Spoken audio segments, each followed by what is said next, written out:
This is not going to be a show for the faint of heart. We're not having these bullshit conversations any longer. We are going to have a come to Jesus conversation. This is not going to be about victory laps. This is going to be about what happened. And this started in March of last year. This is not going to be any of that. Victory laps, your football team sitting next to the Jets. You played one more week than the Jets. Okay? With expectations of getting to Super Bowl 60. I see people in here doing, you were right, Sills. We were right in 22. We were right in 23. We were wrong massively in 24. We've been dead right the entire year. The only shitty prediction I had was that the Commanders would win the East. I thought they would. Because I never thought you were going to be a good football team. By the way, Big Z, you got to love this. I liked and I wrote a comment about Milton Williams. Go look on my X account. I said, you think the Eagles missed somebody like that guy too? He liked it. Milton was a beast last night. I went back and forth with him on our DMs, and I congratulated him on a great season and going into the divisional round with the Patriots. Over there, Hurts and Sirianni era, get in both and get a new quarterback and coach when the contracts allow. We're going to get to all this. Massive failure at every level. Every level for the 2025 Philadelphia Eagles. Massive failure. And you lose to the second worst team in the NFC playoffs. The second worst team in the San Francisco 49ers. But what you saw there, man, was spectacular coaching versus mediocre offensive coaching. It was mediocre at best. At best. The coach and AJ, no disrespect to Jeff Kerr, but somebody on the sidelines got to be the adult. If I've got a problem and I got a conscious issue with a guy, I'm going to take him in my office or in the locker room at halftime and say, I need better effort out of you. You connect with players when you're one-on-one. Not for 30 million people to see that bullshit. Someone's got to be the adult. But then again, Sirianni being the adult, that's why you got a bouncer on the sidelines in Big Dom to control his ass. He's infantile in many ways, Nick Sirianni. The quarterback. I'm sorry, guys. The quarterback, keep coming, you're almost there, is limited. So what do? You put a limited coordinator near him. How does that make sense? Still, if Jalen didn't play asshole football, we would be prepping for the rapid dog Ben Johnson. Too bad Jalen decided to be selfish. Big Sills, as far as I see, the Eagles have two options. Laurie and Howie take the offense out of the hands of Sirianni and get rid of Hurts. That's the options. Limited. We are not going to listen to this bullshit any longer. A.J. Brown had 4 drops. I saw Brock Purdy throw into garbage cans. Garbage cans. and you're relying on your stars to bail you out. Brock Purdy was relying on garbage cans to win a football game. If your quarterback can't use Jahan Dotson, if one guy's not working, then you don't have a quarterback. AJ had 4 drops. Well, get someone else involved. Wait, he can't. The Niners had nobody.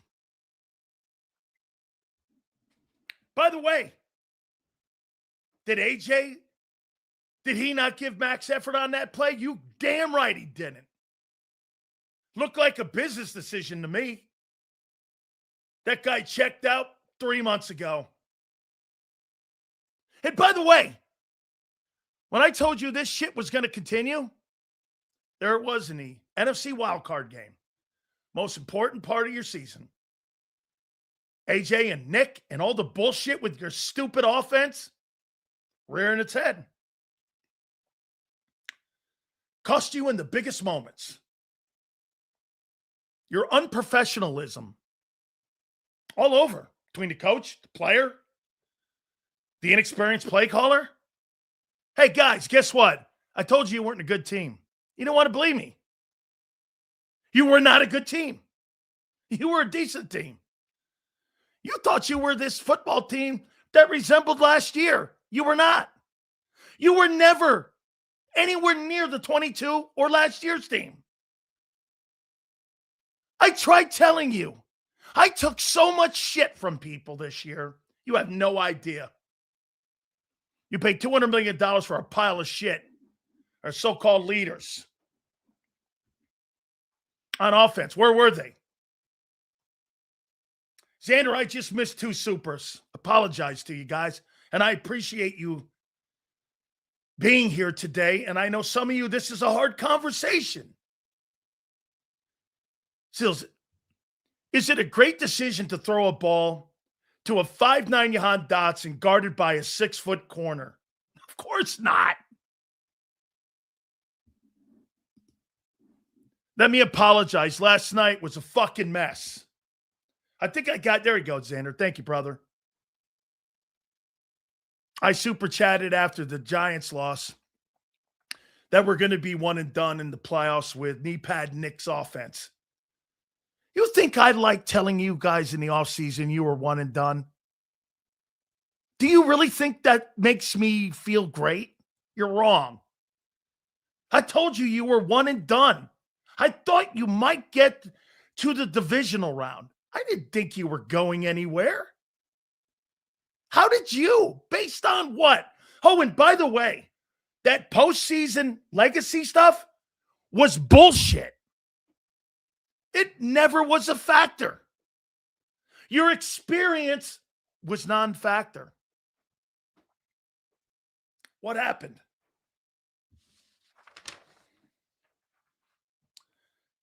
Colossal disaster. How in the world are you outgained by them garbage pails? How are you outgained? I'm going to tell you what you need to do, and get this. What probably they're going to do. Oh, can we do this? Today is going to be the beginning of a media execution of A.J. Brown and Kevin Patulo. For some reason, you're going to feel like you're going to be better without either guy. When the main culprits are Nick and Jalen. Here comes the hard conversation. Okay? Here comes the hard conversation. You want to change your offense? You got to change the quarterback. You know how we know that? Nick Saban did it. Nick Saban knew it. You want to change the offense? You don't change the coordinator. You change the quarterback. No matter who you put in that seat. Same shit, different day. Same shit, different day. You know what's become even more apparent? Nick Sirianni is not a problem-solving head coach. You know why? If he doesn't have the right coordinator, he's a failure. What does that tell you? The coach can't fix problems. I saw Kyle Shanahan win a football game with Christian McCaffrey and Brock Purdy.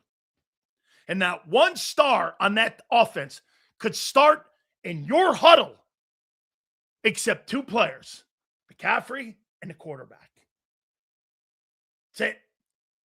Brock Purdy's more talented than Jalen Hurts in the pocket. He could do more with less. Your guy can't.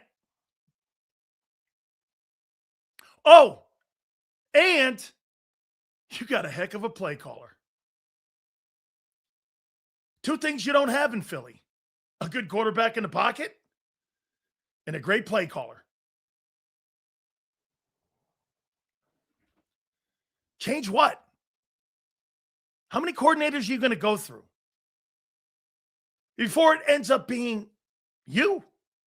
It's like getting a divorce 18 times. I got to think it's the guy or the chick. How many times are you going to get divorced? This is like a divorce.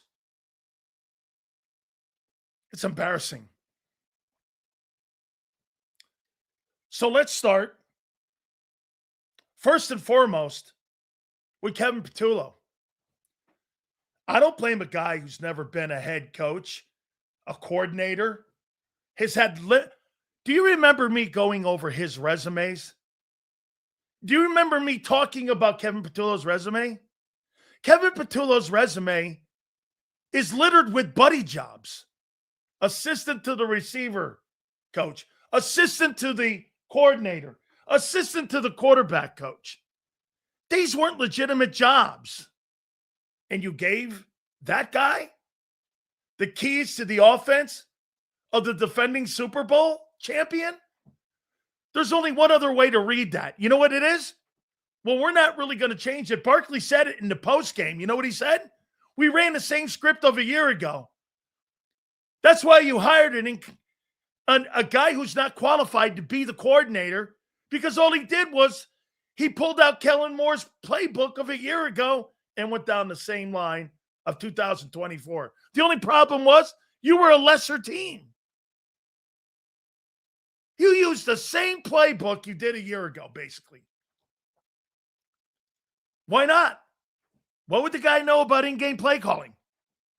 I questioned that the first freaking day when he was named. I asked all of you. I love it, too, when I turn on the radio. All these narratives that I had in the offseason are magically all of a sudden, these guys are trying to change history. Like all of a sudden they now know, ooh, Hurts has got limitations. Ooh, the coach is not that hot. Ooh, the coordinator's not that good. You know what, man? I can't tell you. I had a guy on my X account tell me, hey, Sills, I'm going to come up with solutions here. You don't know the shit I've taken from everybody. Being too hard on the team. Saying things that, Sills, it doesn't really look. Well, when you got into a football game that mattered, you got beat by a shit can team. I took shit from all of you. Everyone. Every single person. Hey, but by the way, it's not victory lap shit. I wanted them to do well. Bro, Q handed Jalen Hurts 2 short field goals and got Diddy squat. The Niners had dudes named Wallow and Siegel. Last Siegel I saw was Steven Seagal. What the F? I got you, bro.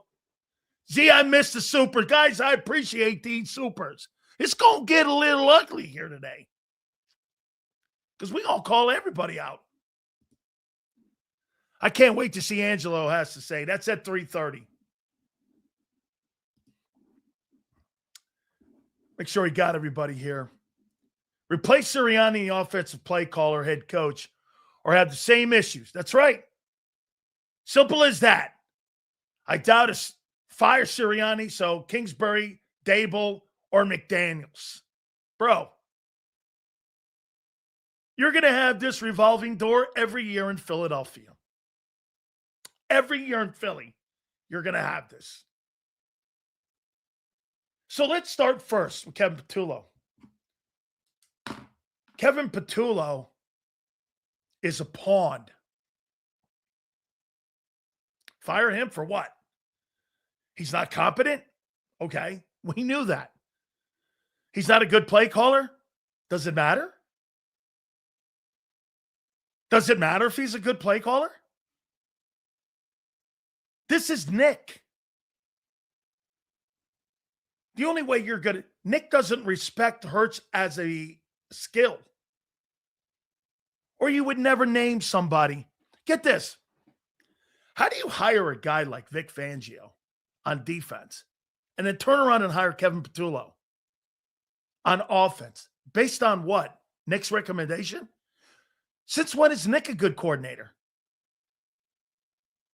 Since when? Based on what? Based on what? He was 2-4. When Brian Johnson and he took over, he was 13-11, and then this year you're 11-7 again. You're 24-18 with him at the head of the snake. You're 24-18. That's good. Based on what? Your head coach is a doorman. He has no answers for anything that goes wrong with that team. He had no answers for AJ this year. How do you think he handled AJ Brown all year? You think he actually told AJ Brown to sit the F down and be quiet? No way. That guy, I mean, dude, Nick Sirianni wasn't wrong to ask the guy for more effort in the game. It was his timing, which has been always awful. You should confront your player in the locker room. Bro, I need better effort out of you than that bullshit. I don't have a problem saying that either. Hey, we need better effort. Running down the sidelines like a scalded child is not a way to look as a head coach. What do you think this is? High school? That's Harry high school bullshit. These are professional men. Conduct yourself like one. Unbecoming of a head coach. He's not wrong in theory. His bullshit antics on the sideline. I've never seen a bulldog bodyguard on a sideline to control a coach in my entire time playing or covering a team.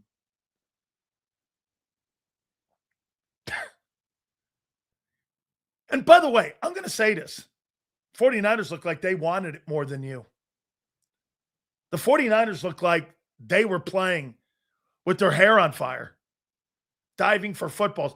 Brody was throwing some hospital balls out there. No way, man. They slayed the beast with nobodies. It was like David and Goliath watching it. I'm watching nobody, guys. Oh, and I mean, I brought this up on the postgame show. Did you not know that kid Jennings was a higher-rated recruit coming out of high school than Joe Burrow at quarterback? Look it up.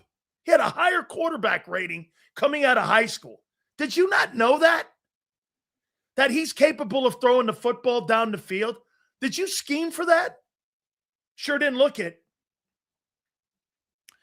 Sills, now we know why 2023 happened. 2 collapses in 2 years. Somebody's got to go. What other coach acts like Nick? The D3 chalk sniffer. Hurts ain't no triple threat. Chili's triple dipper is more of a threat. That's funny. Hit the like button. Thank you for your supers. Kevin Patulo being fired. Who cares? Kevin Patulo is a sacrificial lamb. And because Philadelphia, let me tell you a little bit about you. You got to tar and feather somebody. because it can't be your beloved Hurts, or it can't be your beloved head coach. Some of you act like these guys are married to you. I thought you were loyal to the team. Why would you be loyal to players? The organization isn't. Players checked out like 23. This is Nick's issue. Clearly. Why are you not loyal to the team? Why are you so loyal to players? The organization's not. They fire guys all the time, move on from guys. How do you stop the revolving door if they don't fire Sirianni? They have to shop a head coach OC that does both. Brady, Clint Kubiak, etc. What do you think? I do think that's where you go. Vic probably loses years of his life listening to Nick and Patulo. We're now 0-2 ever since Nick was acting like an ass in the tunnels. How about this? I think Kyle Shanahan's 3-1 against you guys now. I think he's 3-1. 2021, 17-11. Eagles win in 22, 31-7, NFC title game. 42-19 in 23, Niners. And 26, 23-19. Shanahan's got the resume on the Eagles, seems. He's 3-1. He's 3-1 versus that. You know why? Great coaching. Great coaching beats incompetent coaching. One thing I'm sure, and I hope you've learned from the wild card spectacular weekend, coaching in the NFL matters. Coaching in the NFL matters. Seals, every jersey I own has my name on it, except two, which is Barkley and Dawkins. I don't give a crap about players. I love that. Okay? Look at this. Get this. Awful takes all show long. Because this guy's a suck ass. He's an excuse machine. This was a fucking failure on every level. And you got suck asses like that sit there and make excuses. And you know what they are? They're brokenhearted when their takes are shit all year long. Bro, you were wrong all year long on everything. Okay? Everything you were wrong. Now let's get to the most important thing in the building. The quarterback.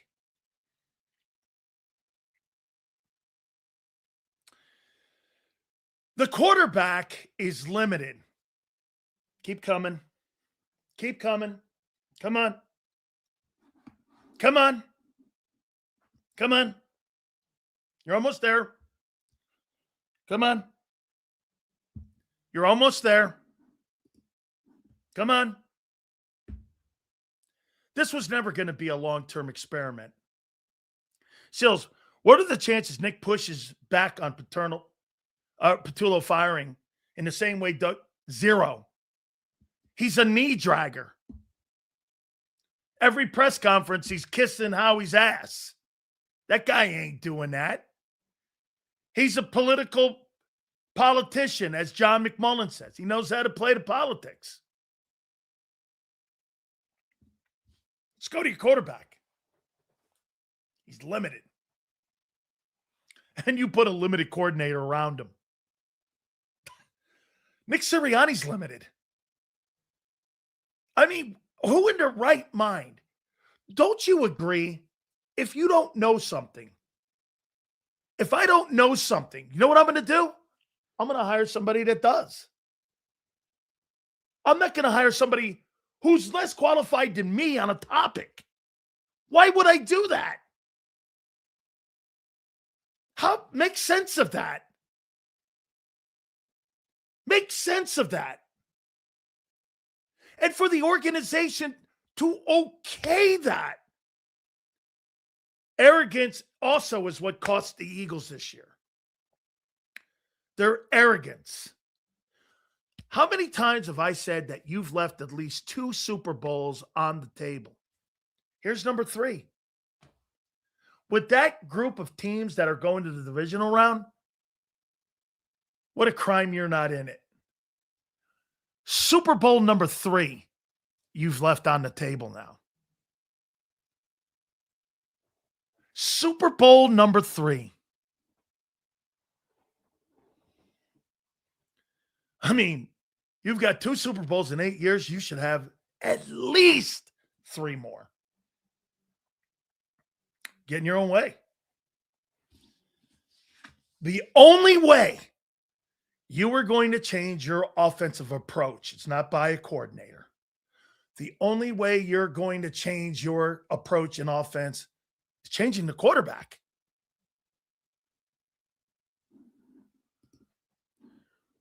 Roll 2, I'm assuming tied.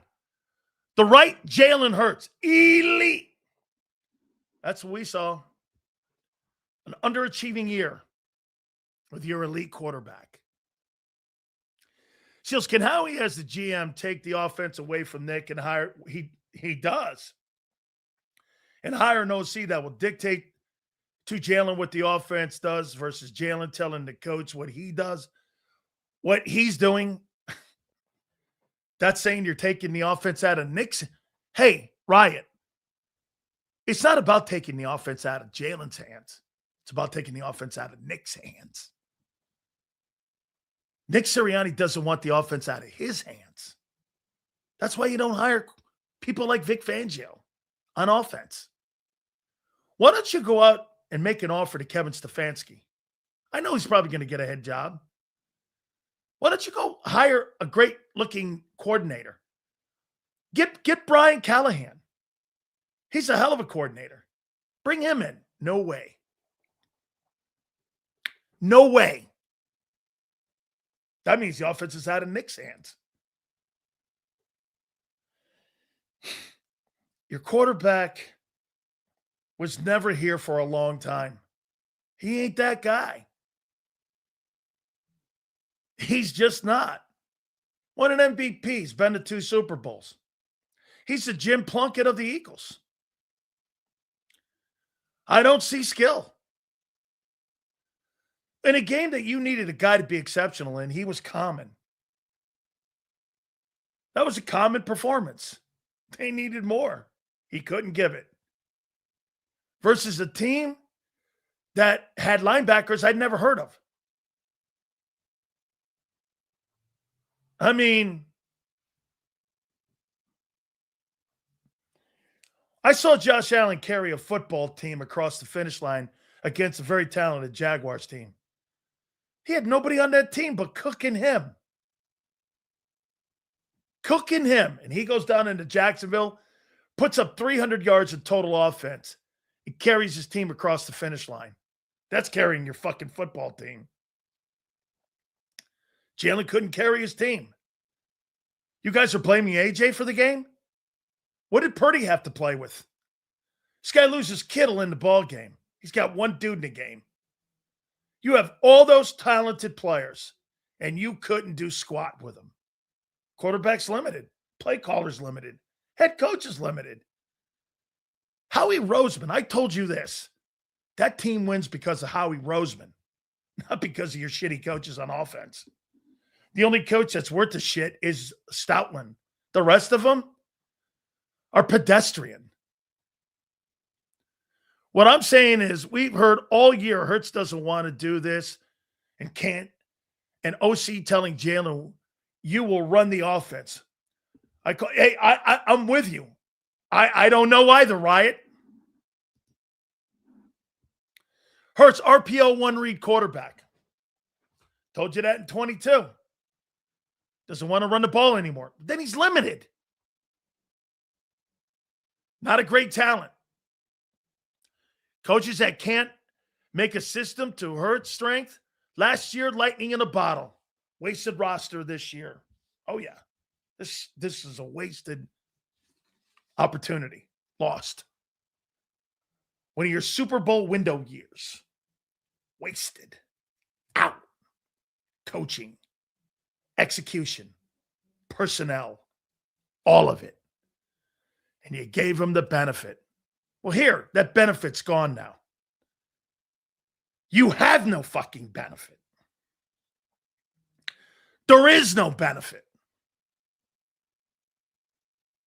Okay? There is no benefit. You know, benefit? You want to change the offense? Fire the quarterback. Wait, you can't. So, quarterback stays.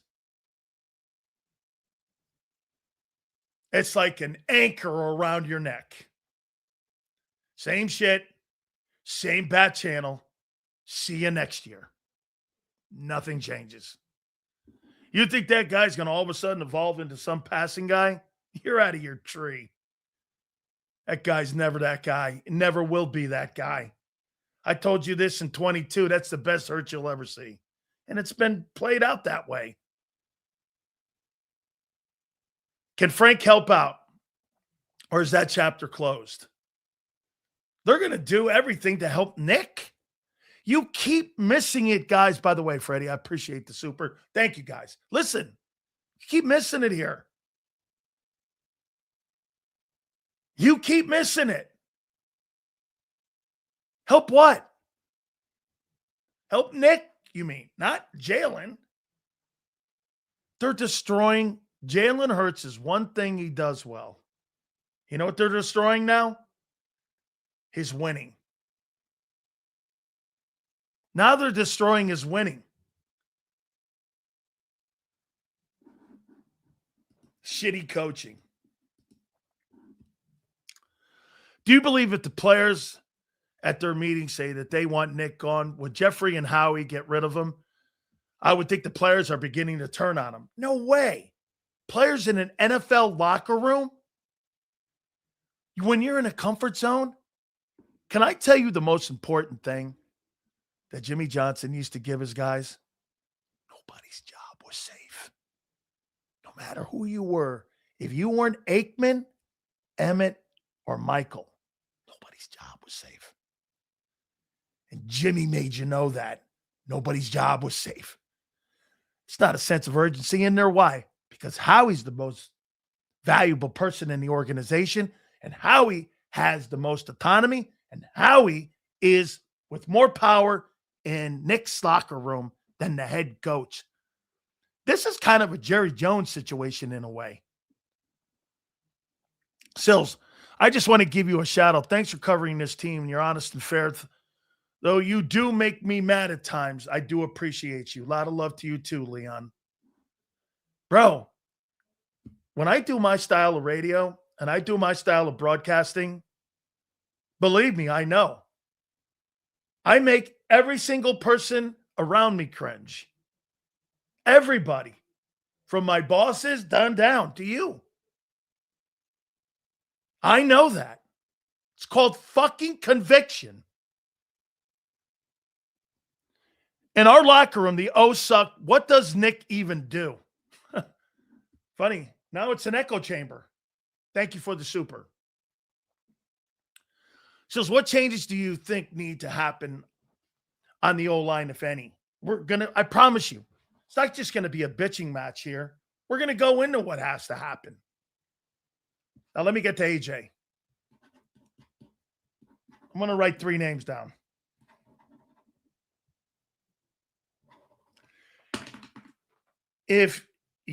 How many people think you're going to be better next year? Without Lane Johnson, A.J. Brown, and Dallas Goedert on offense and another coordinator. You think you're going to be better next year? No Lane, no A.J., and no Goddard. Based on what? You lost the benefit of the doubt. Based on what?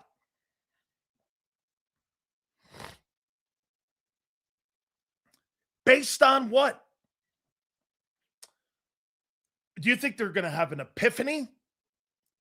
And the football team offensively is going to morph into some sort of what? What do you believe the offense is going to be next year? A running attack? passing attack. Hoss, as long as Jalen Hurts is your quarterback, be prepared for the same. What's Jalen say? Main thing's the main thing. You're running it back with lesser talent or inexperienced talent. A.J. Brown not being on this team doesn't make you better. Let me say something to you here. Michael Irvin and Jimmy Johnson. Michael Irvin is a handful. But he made it work. Andy Reid and T.O., they couldn't make that work. This just lasted longer with more results with AJ than with Owens. And Owens was more public. AJ has held his tongue.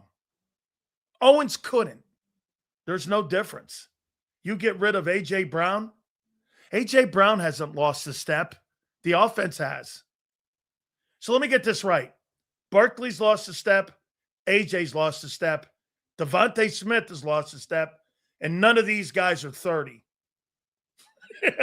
Okay. Gee, really? Every one of these guys have lost a step. Maybe it's the offense. Maybe it's the approach. Maybe it's the quarterback. You guys are now blaming one guy. So Philly. It's his fault. No, it's not. It's collective fault. Then you say fire the quarterback, it'll be a different offense. But when Tanner was in there, you said it was the same offense. Still looked bad. How is it a quarterback thing? Hey, my friend, who said Tanner McKee's the fucking guy? Who said Tanner's the guy? I missed 2 blue ones, Z. 2 blue super chats. If we can get those here, man. I appreciate you guys.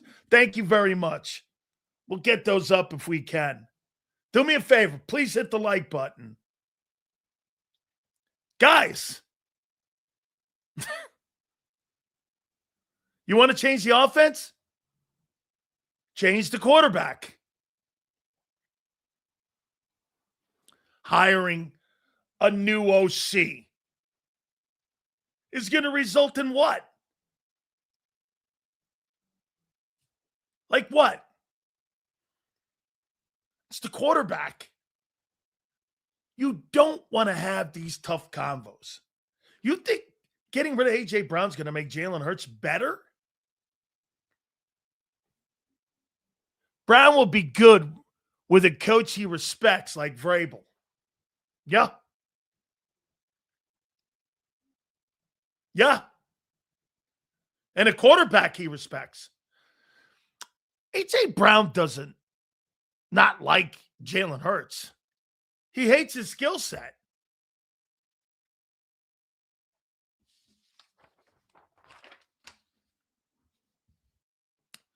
What did you think you were going to do this year, really? Super Bowl? Parade floats?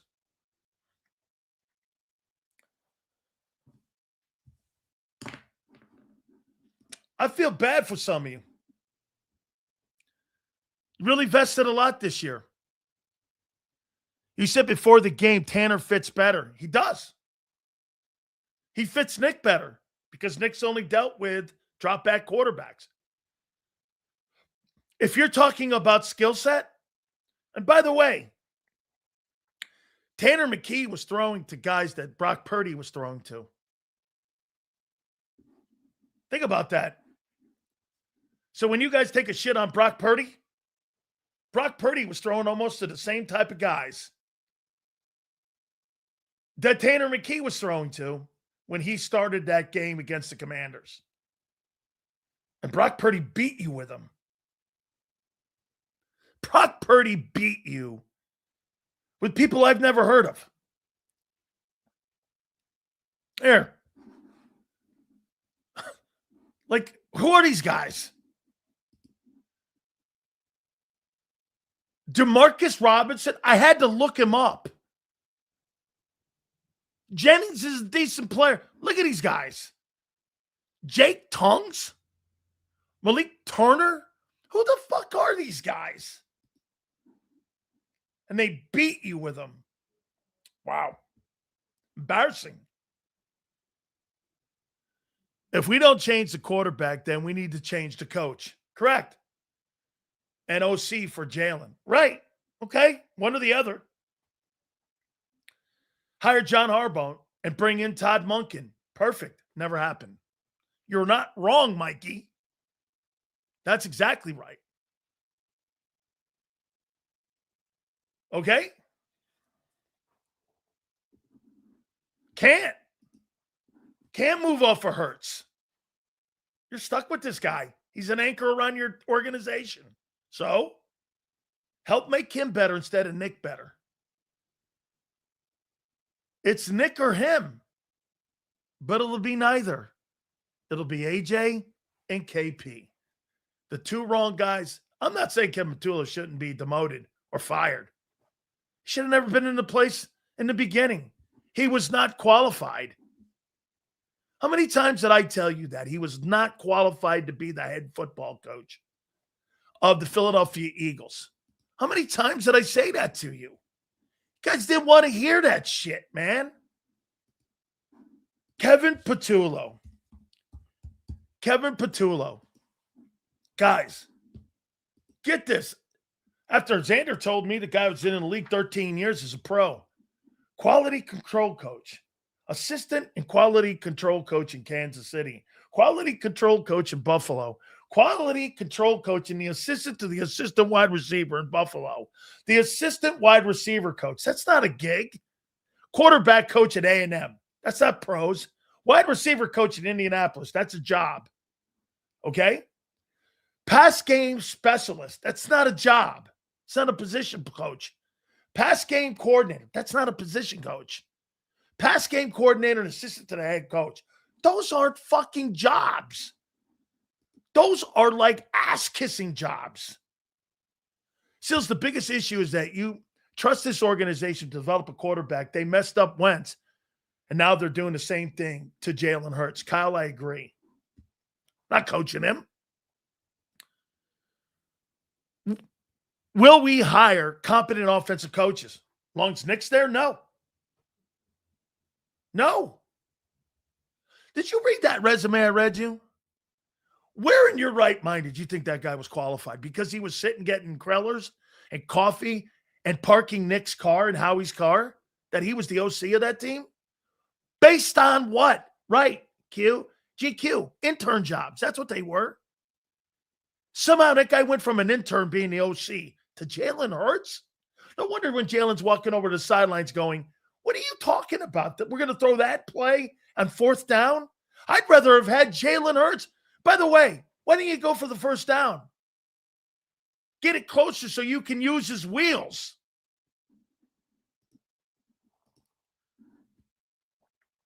Seals, what do you think about going and getting Eric Bieniemy?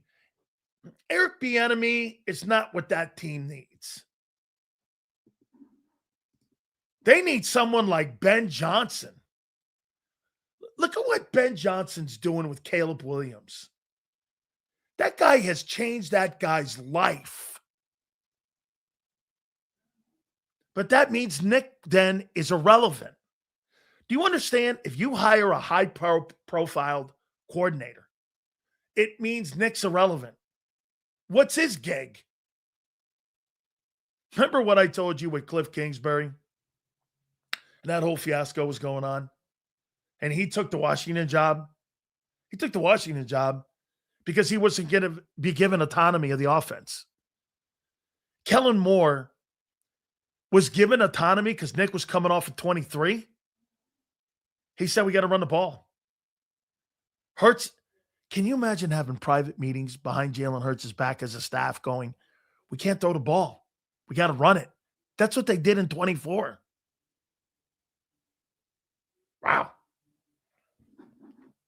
Let me ask you this.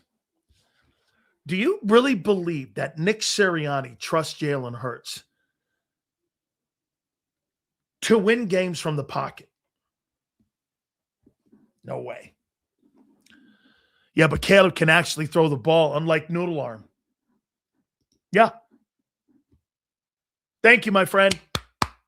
Appreciate it.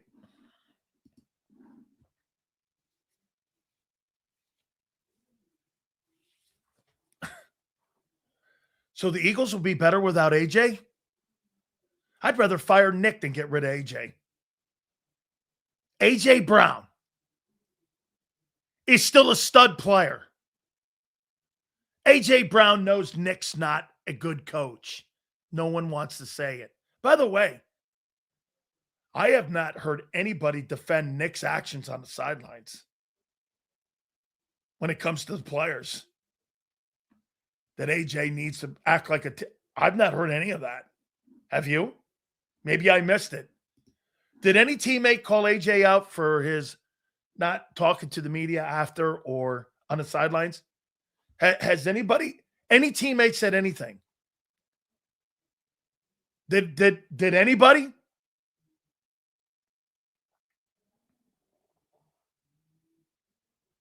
Did anybody not?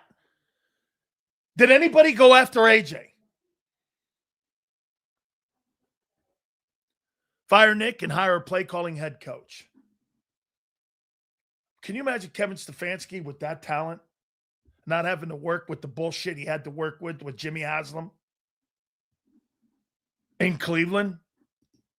Guarantee you he'd get the best out of Hurts. Nick Sirianni, man, is George Seifert. And you don't want to believe it. He's a non-problem solver. But you don't want to hear it still. Don't worry, it's coming. His ending is coming. Why did everyone have an intern besides Bobo? I don't know. I find this conversation unbecoming because, look, I'm talking about non-qualified guys when I talk about Kevin Patulo. He was never qualified. John McMullen went to the hilt and still does for that guy. I mean, for what? But then again, to John's point, he's irrelevant. This is a bigger issue. This is the quarterback. If the quarterback and head coach can't agree, one of them has to go. It ain't the quarterback. Nick Sirianni is getting in the way of success that could be greater success into a dynasty. You know who your dynasty killer is? It's Nick Sirianni. You have a chance for a dynasty. Nick Sirianni's a dynasty killer. You should at least be in the NFC Championship game. With the people that are in the NFC, how is San Francisco there in the divisional round? Nick Sirianni is a dynasty killer. 1 year fired, next year Super Bowl. 1 year fired, next year Super Bowl. Tell me I'm wrong. Have you ever seen two coordinators fired in 3 years with a team that went to the Super Bowl 2 years out of the 3? Have you ever seen that before? I've never seen that before. Let's take a look at Jalen Hurts, too, and his journey as a member of the Philadelphia Eagles. What year was he drafted? 20? Who was his coordinator? Press Taylor? Press Taylor. That was what, 2020? Right? 21. Nick first. And then, right, it became Shane. Shane was in 22. Then 23, you had Brian Johnson. 24, you had Kellen. 25, you had KP. 1, 2, 3, 4, 5, 6. Shit, the guy's only been in the league 6 years. He's had 6 coordinators. You tell me how that's developing him. 6 different views of how to push the offense. What's been the one common denominator in the building besides the 2020 year? Nick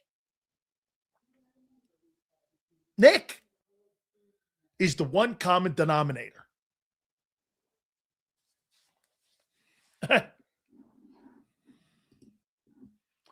Sills, is it possible Hurts could help facilitate a trade to a new team for them for the betterment of both parties? Love the show, I believe. Big fan of the honesty. Thank you very much, Dual Threat Gamble. Appreciate that, man. Thank you.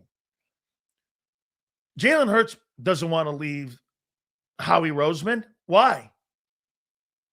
Howie Roseman's going to put talent around Jalen. I wouldn't leave that. For who? The Browns?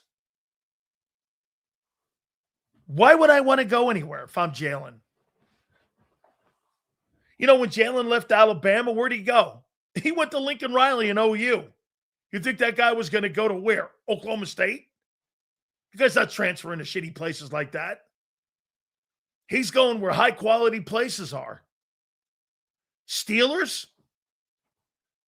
Steelers make a trade for him?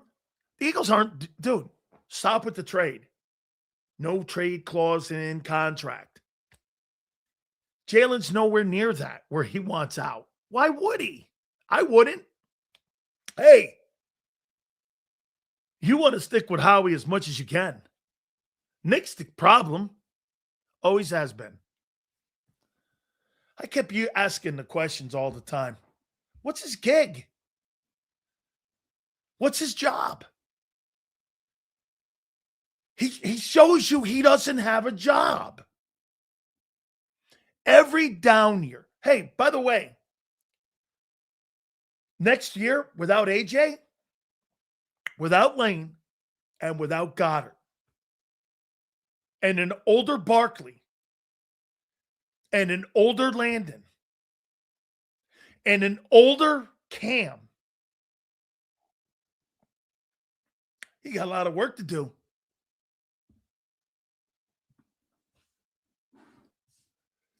Sacrificial lambs right now in Philly. KP, AJ Brown. That's why you lost. You're fucking high. You really think that's why you lost? This was a deep-seated issue that's gone on all year, and it really was even last year. And AJ bit his tongue because the Lombardi trophy was hoisted. If you had lost, it would have facilitated the same way, but it didn't. It's scapegoat time. Thank you, Michael. It's scapegoat time. Who can we pin this on the donkey? Oh, low-hanging fruit. KP. Hanging it on a guy who's not qualified? That's not solving your problem. That's not solving your problem. The quarterback and the head coach are not on the same page. Look at how they call the games. Look who they hire.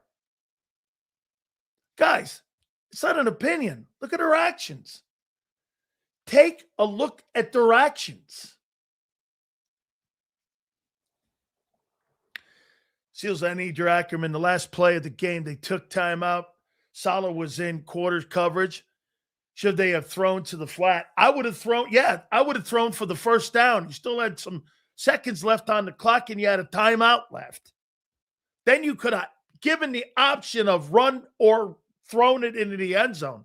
I wanted them to get closer, get the first down. You had 8 or 9 seconds. At least get this. Put Salah on his back where the quarterback could have. I thought, you know what I really did think? I thought Hurts was going to run that fucker in to win the game. But he was too far out. I thought he was going to run that ball in. I said they were driving down there. They were getting there. I thought they were going to get close enough, and that was going to give them the option. But no way. They didn't get close enough. That was the key. Don't let them inside the red zone to give Jalen that option to get it in there. I didn't think Jalen was throwing for the touchdown to win the game. I thought he was going to run it in to win the game, like he did against Buffalo. I thought he was, nope, no way. They panicked on that play. Guy's walking over to the sideline. Okay? Walked over to the sideline. He looked at the guys and go, "That's the play you're calling?" Okay? Listen.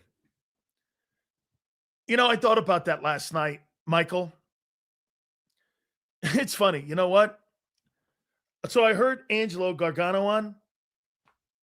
It's like almost like this guy's been watching my show the last couple days. All of a sudden now, my takes are his takes. My takes are the WIP takes. It's funny. It's kind of funny to watch. And then you know what they'll do? I thought about it all the time. I knew this guy sucked. I knew this was going to happen. You're like, did you really? That's not what I heard for 6 months. That's not what I heard. Those aren't the emails that Xander was getting every day. That's not what was going on.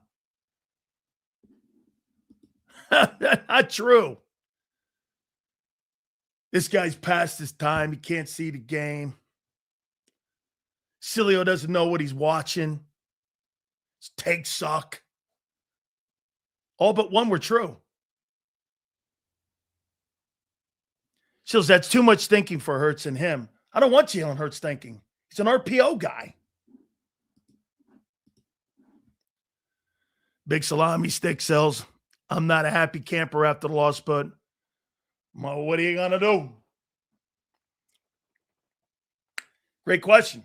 What do you do? Let's get to that. Bitching? I told you so? That's boring, dude. What do you do next?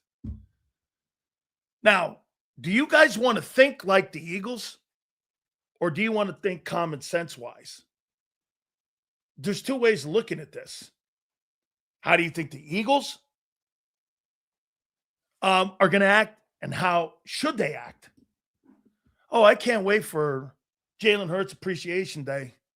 Are we doing that again?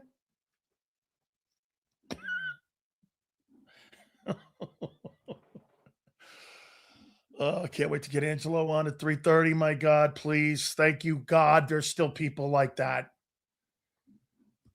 Thank God. And not glazed donuts. Thank God.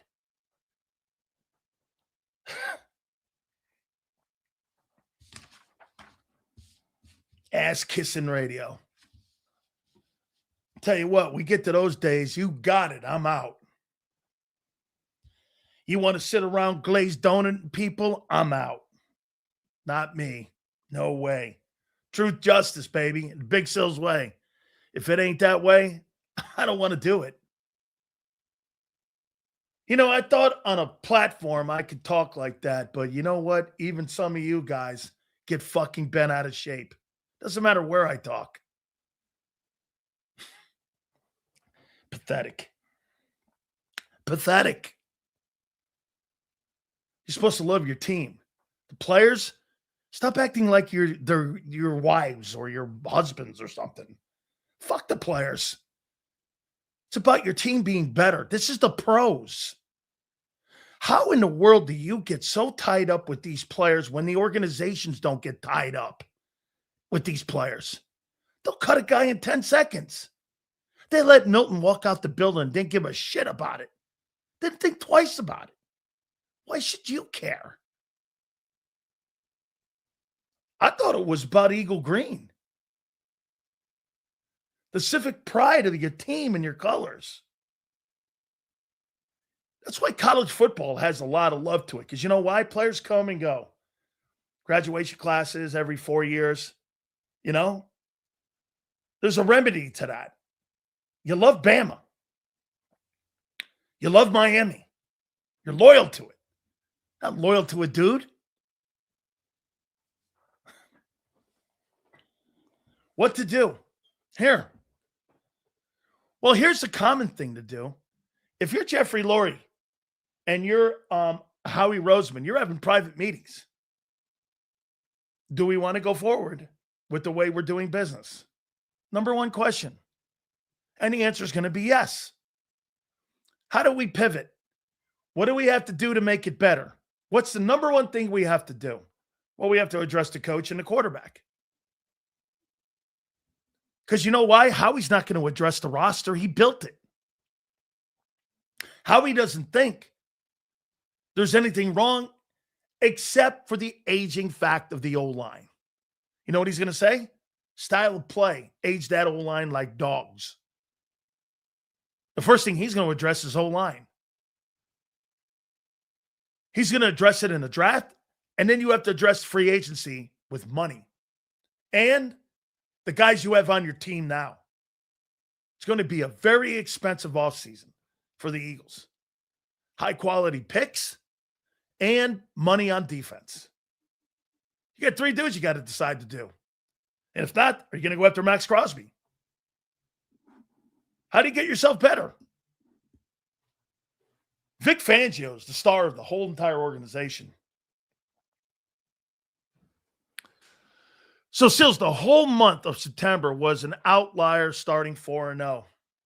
You were spot on this year. Vindicated from eating shit last year. How you doing? 7-7 since September. And that's not a drink. Liars Month. You bought it again. You bought Liars Month. I kept pointing out who you beating. Who are you beating? You're not beating anybody. Then he came out of the Raider games and the Giant games. And you thought you had momentum. I'm like, the second half of the Buffalo game showed me you're still the team. And that's the team that played 4 quarters of football on Sunday. The second half of Buffalo was the entire game against San Francisco. Okay?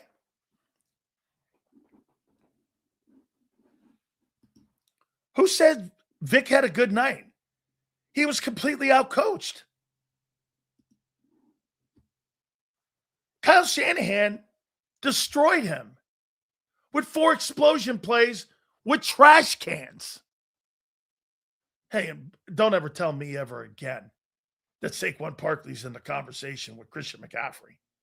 I try having that conversation with you, and you don't want to hear that either. That dude is a special player. The things he can do in the pass game, in the run game, those tough yards in up the middle, tell you what, that guy was hitting the hole harder than Barkley was. Barkley was okay, but you needed more than okay. You weren't that good. This game was on the players. Patulo attacked the middle of the field. Play calling was terrible, but playing was good regardless. Fire KP, address the line. Okay? Nothing wrong there. Kevin Patulo's going to take it. I'll be shocked. I wouldn't be surprised if they kept him on, though, and they demoted him. And they brought someone else in. Because that's his boy. Depending on how angry the owner is. They may just demote him. I don't know how they're going to handle that. Because then that makes it 2 years out of 3 that that coordinators that were picked were wrong. 2 years out of 3, you picked the wrong guy. And you even picked the wrong coordinator in 23 defensively. The talent on that football team is not being coached appropriately. Oh, and by the way, here's something else you got to address in the offseason. If you think Clint Hurt, Bobby King, Christian Parker are going to be on your coaching staff in 26, I got news for you. You got a lot of guys that are going to get head coaching opportunities, and they're going to go right to the tree. And you know who the tree is? Vic Fangio. If I can't hire Vic, I'm going to hire one of his boys. Barkley Bigsby running good, and we stopped in the second half. Make it make sense. I'll listen. Play calling. Conservative. Panicking. 49ers, Robert Saleh had a great night. He had a great night versus Nick and KP. Robert Saleh's a good coach. I don't know about head coach, but he's a good coach, man. That was well done. Was this season worse than 23's collapse? I don't know, man. You know what? I had that debate in the postgame show, and to me, I think the expectations were loftier now. I do. I think the expectations were loftier. The Super Bowl is the saving grace for Nick. If you could fire John Harbaugh and Doug Peterson, you could fire that guy too. If Tony Dungy can be fired, or if Bill Belichick can be fired, who the fuck is Nick? If Andy Reid can be fired, who the fuck is Nick? I mean, well, hang on. So it's coaching. I'll ask again, Gary. If you have the reigning Super Bowl MVP, you hire a guy that can't help him win a Super Bowl?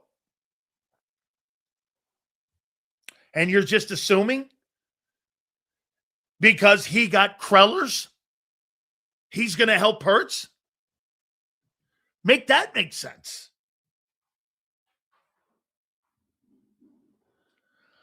As brilliant as the hire was on defense, why can't you have that same brilliance on that other side? It's the freaking head coach. The head coach doesn't want superstar talent because he thinks he's superstar talent. Do you get it? He's your Kyle Shanahan. That's how that Eagle coach sees himself. You're the ones that keep propping him up with the win percentage. You're the ones that are like Reuben Franks getting a bust ready for the Hall of Fame. You're the ones. He ain't that guy. Seals, you know damn well he ain't the Super Bowl MVP. That defense was the... No, I wouldn't go there. Dude, Jalen Hurts, when given the right people around him, can excel. You got me wrong here. He can excel. You got the wrong people around him. He'll never excel. You don't have a good run game? By the way, shit, DeAndre Swift looks like a better back in Chicago right now than what Barkley does. He does more. He catches the football in the flats, and he runs the football. I don't know. DeAndre Swift looks like a hell of a player right now. And Ben Johnson utilizes his ass. It's all coaching. We ran the Detroit offense. You can't run that Detroit offense with Hurts. He's not Jared Goff.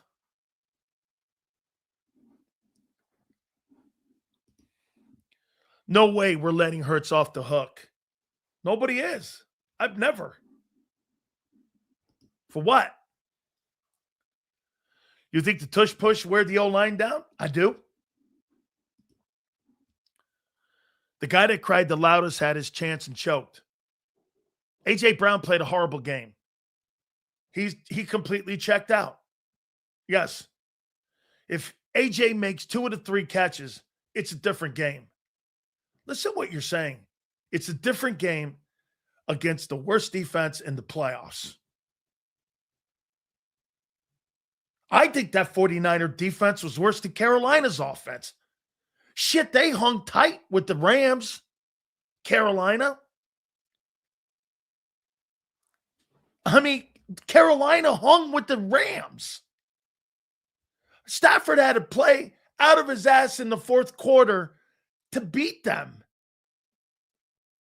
Dude, the worst defense in the league beat you. in the playoffs. The worst defense. You couldn't come up with plays to beat them. 4 explosion plays defensively, too. Hey, by the way, your defensive ends were on milk cartons. Zach Bond was annihilated by Kyle Shanahan. And nobody's. He was a non-factor. Vic Fangio got his shorts pulled down last night. He got his shorts pulled down. Kyle Shanahan owned his ass last night. And Purdy delivered the goods. Get this. Purdy had 2 picks in the game. Kyle went like this. Fuck that. If we're going to win, it's on his ass. And they did. You keep saying the worst. We run the same plays. I never said you were a good offensive play calling team. You're missing the point. I never said your coaches are good offensively, except for Stoutland. Rest of them, you may have the best defensive coaching staff in pro football. You might have the worst offensive coaching staff in football. And Jalen Hurts and the talent on the offense, they win in spite of them. Let's also talk about Elliott. Dude, the extra point missed. Clearly. You're down there in the red zone, kick the field goal, take him into overtime. Who knows? Remember I told you in the pregame? Watch special teams. Could play a factor in the game. And it did. Keep an eye on Elliott. Remember? Probably people forgot that, though. And somehow that probably became somebody else's narrative. Kept saying it. Keep an eye on Elliott. Sure enough, it took him out because it was a 4-point game at the end. They had to get to TD. It was so well done by Saleh and Kyle. Okay? It's a good question. Where is that? Dan Sileo, do you think we'll be better next year once our O-line improves and we run it better? Yeah. But you won't have Goddard and AJ. And you're assuming Barkley's going to come back to what level? Guys, Saquon Barkley had a Saquon Barkley year. That year he had last year is an outlier year. It's like Roger Maris hitting 61 home runs. He ain't doing that ever again. He's not a 2,000-yard back. And ask yourself this. You think you're going to be a better team without Lane, Goddard, and AJ? If you do move on from them guys. Based on what? Your drafts? Name me an offensive lineman that you've drafted outside of Cam Jurgens in the last 6 drafts that you're happy with. 5 drafts that you're happy with. Cam Jurgens seemed like he was good for 2 years. He was terrible this year.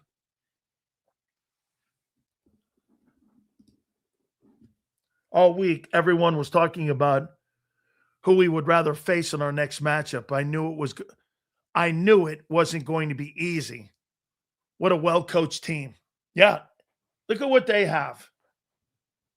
Quarterback who understands the system. A play-calling savant coach. General manager who knows personnel. And an owner who spends the money, the Yorks.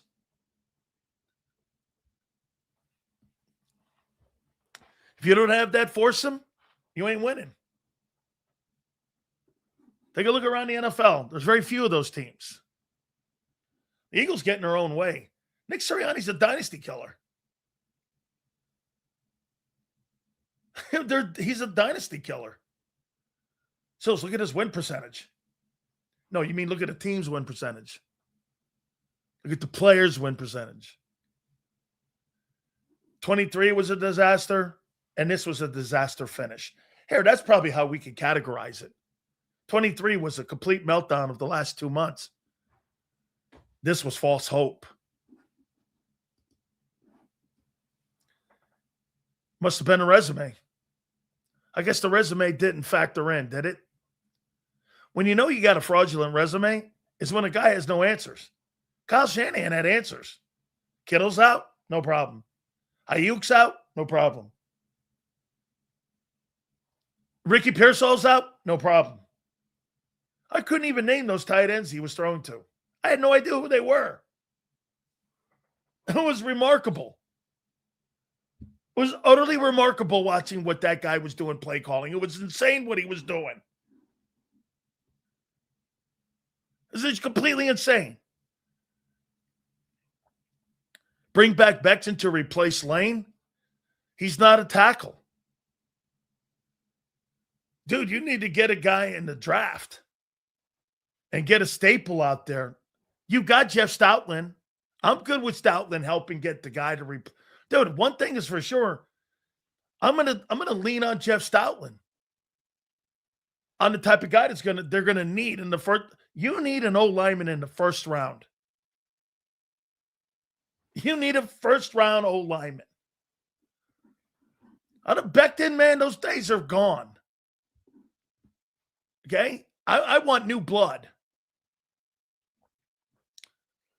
I mean, Jesus Christ. I watched tremendous coaching in the playoffs. It was a tremendous weekend. Dave Canales coached his ass off in Carolina. Liam Cohn was coaching his ass off. Ben Johnson was coaching his ass off. I watched Kevin Patulo shitting all over himself and Nick chasing him. It was ridiculous. All that so-called experience meant nothing. Seals, Dallas will win the NFC East, and I'm an Eagle fan. I'll tell you this. I don't know what's to expect coming up because I got to see what they're going to do and what heads get chopped off this week. Oh, know this. Heads are getting chopped off. I would say by the end of the week, A.J. Brown's demanded a trade. I would bet anything. He'll demand a trade. You can't have that public you can't have that out in public like that. Okay? So is there any scenario where AJ returns? Yeah, Nick's not here, but that's not happening. They're going to spite themselves and move off of him. They're going to spite themselves. But here's what's going to happen also. Bob Lang's going to come out, and the smearing campaign on A.J. Brown will commence. It's just a matter of when the owner wants to do it. And when the owner wants to do it, that's when the smear campaign. Look at a smear campaign that's going on with John Harbaugh publicly right now on his exit from the Baltimore Ravens. All of a sudden now there were other things. John wasn't a good communicator. Since when? He was there 18 years. He won 180 games. He won a Super Bowl. I mean, I don't know. Really? And you're smearing John Harbaugh now. Because remember, the Ravens and the NFL have to justify shit like this because no one understands. Whoever Baltimore hires will be a less coach than what John Harbaugh was. So they're smearing him. That's what the league does. That's what many companies do. Person leaves a company, they'll smear their name. You know why? They got to justify themselves. Because that's what low character people do.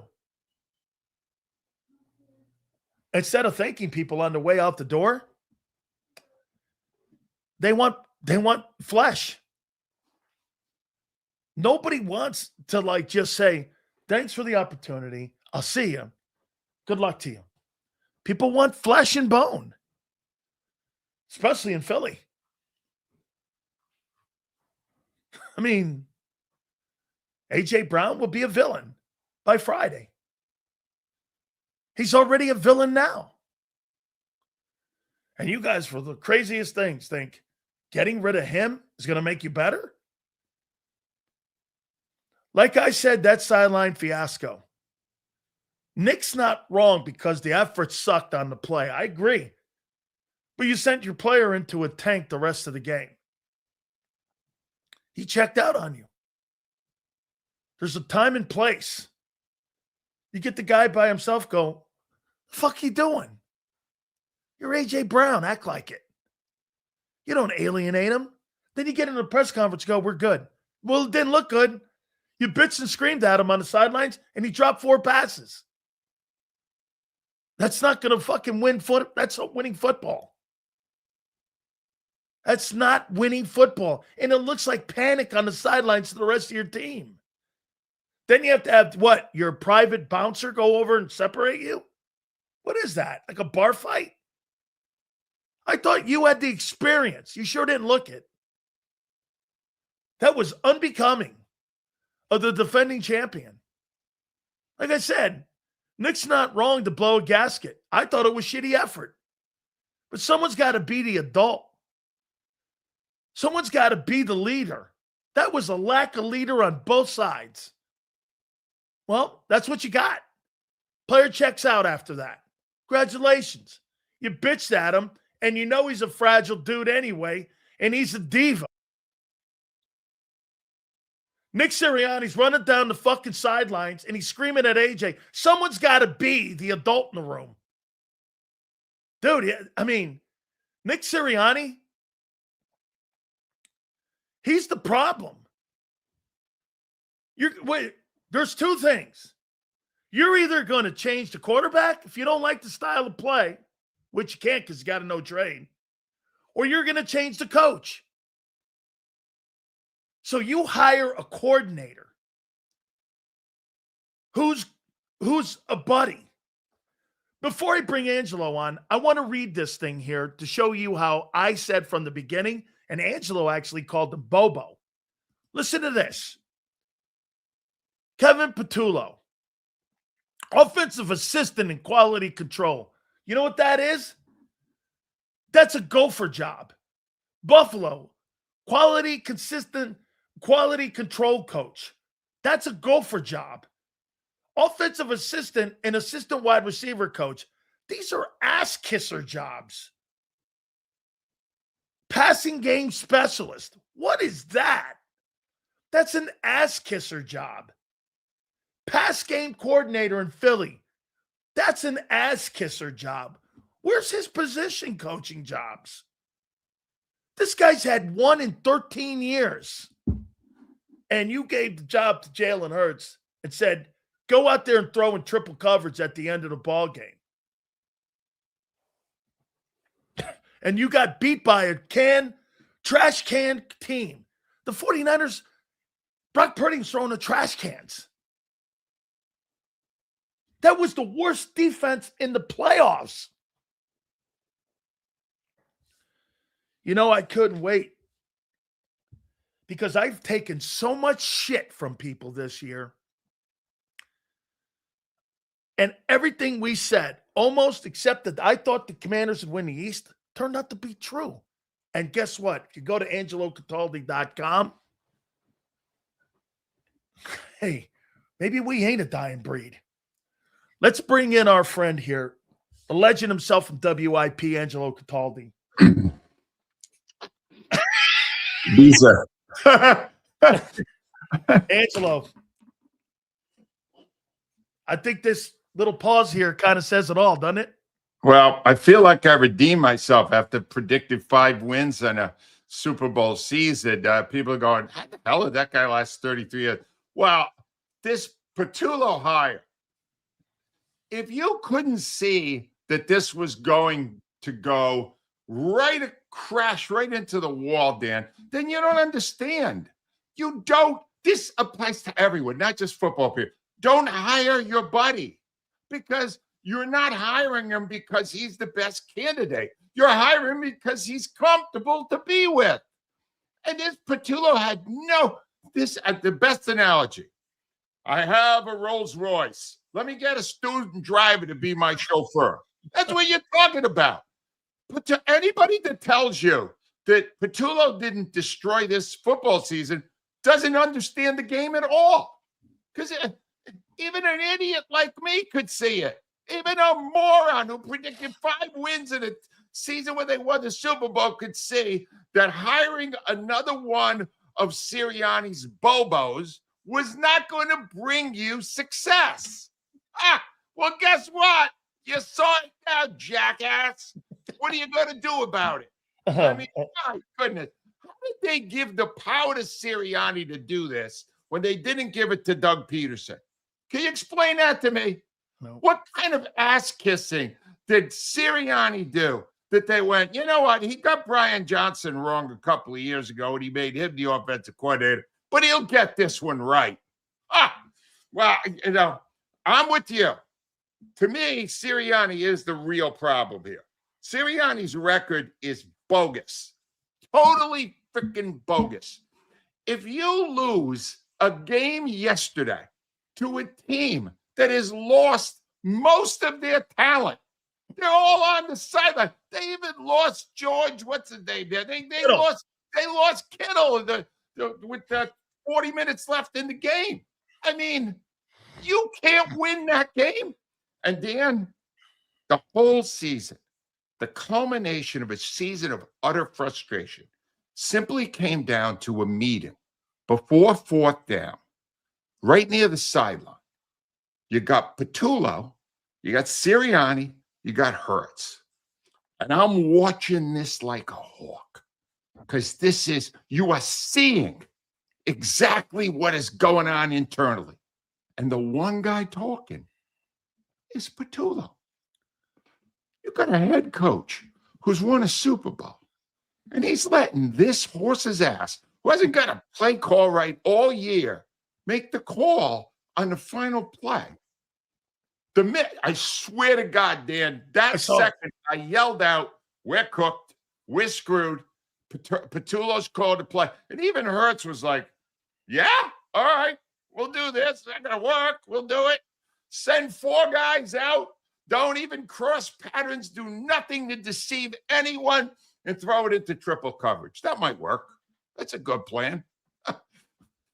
It's just the talent on this Eagles team is better than any talent on any team left in the playoffs. They're better. They have more depth. They have great skill level players. And the one guy who could stop all that was Kevin Patulo. Thank you, Kevin. Now get the hell out of Philadelphia. Let me ask you, Angelo. Do you believe I'm calling Nick Sirianni a dynasty killer? I think he's getting in the way of what could be. I mean, Super Bowl windows, as you know, are not open for a long period of time. Yep. And with the NFC brackets the way they are, you look up and you go, wait a minute, you're telling me they don't belong in the 4 teams that are going to be in the Final 4 in the NFC? This is a missed opportunity.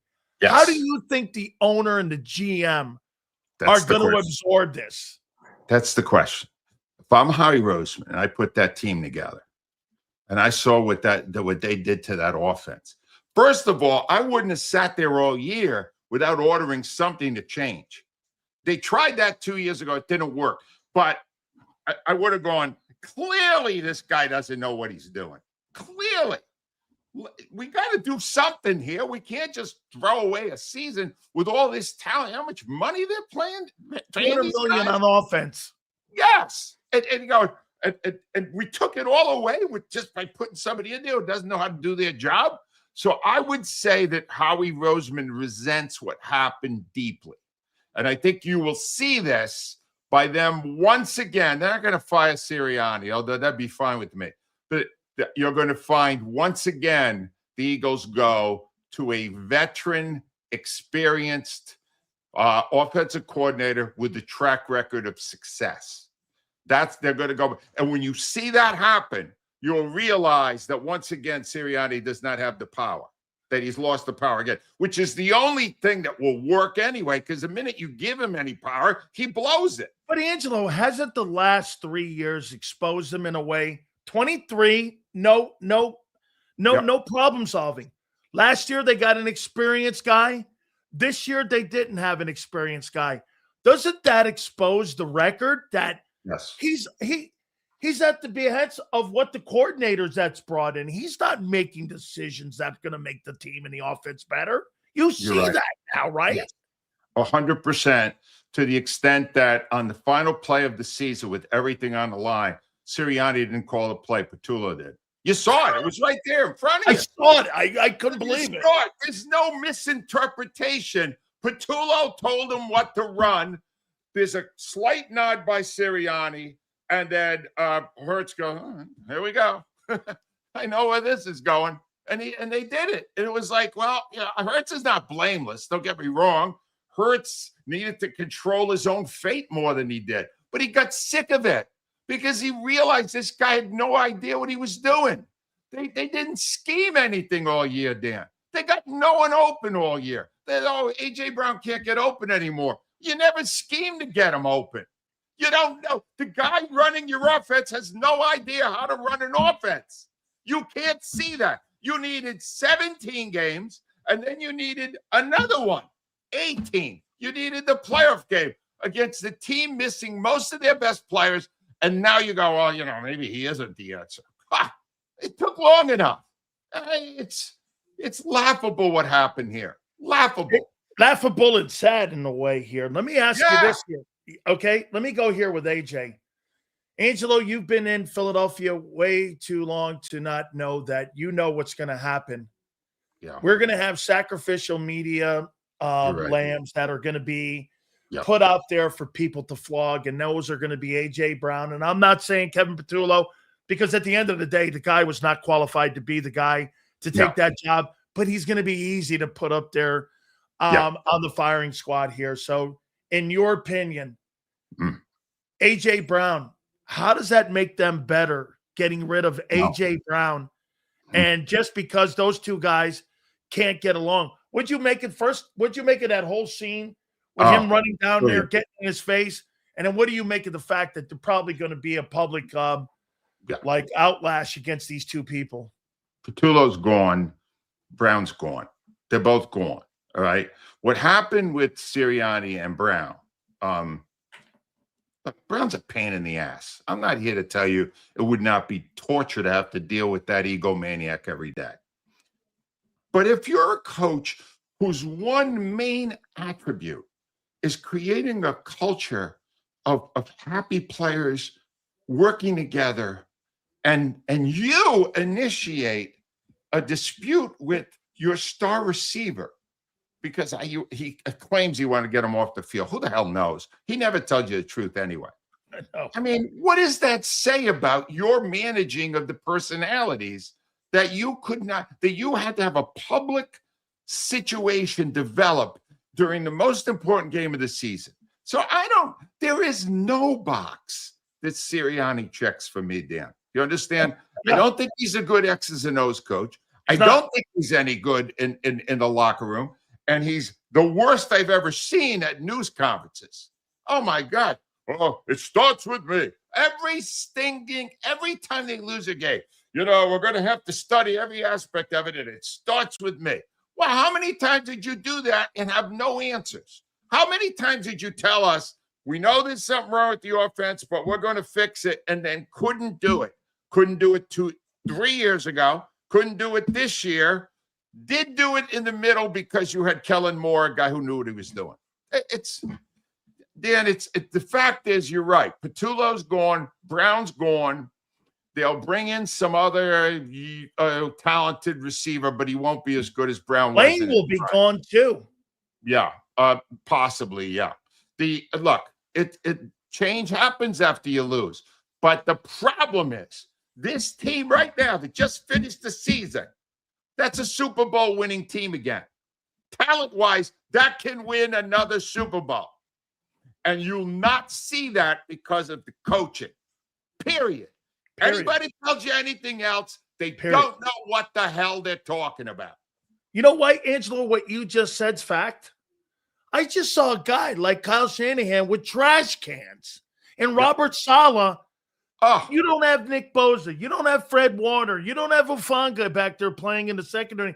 You have none of those guys. And you beat that team and you hold them to 19 points in your own barn. It's unbelievable. Coaching.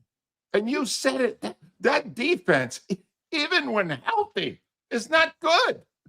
It's not a good defense. Salah did a tremendous job with what he had to work with. You should have put up 30 no matter who they had in the lineup.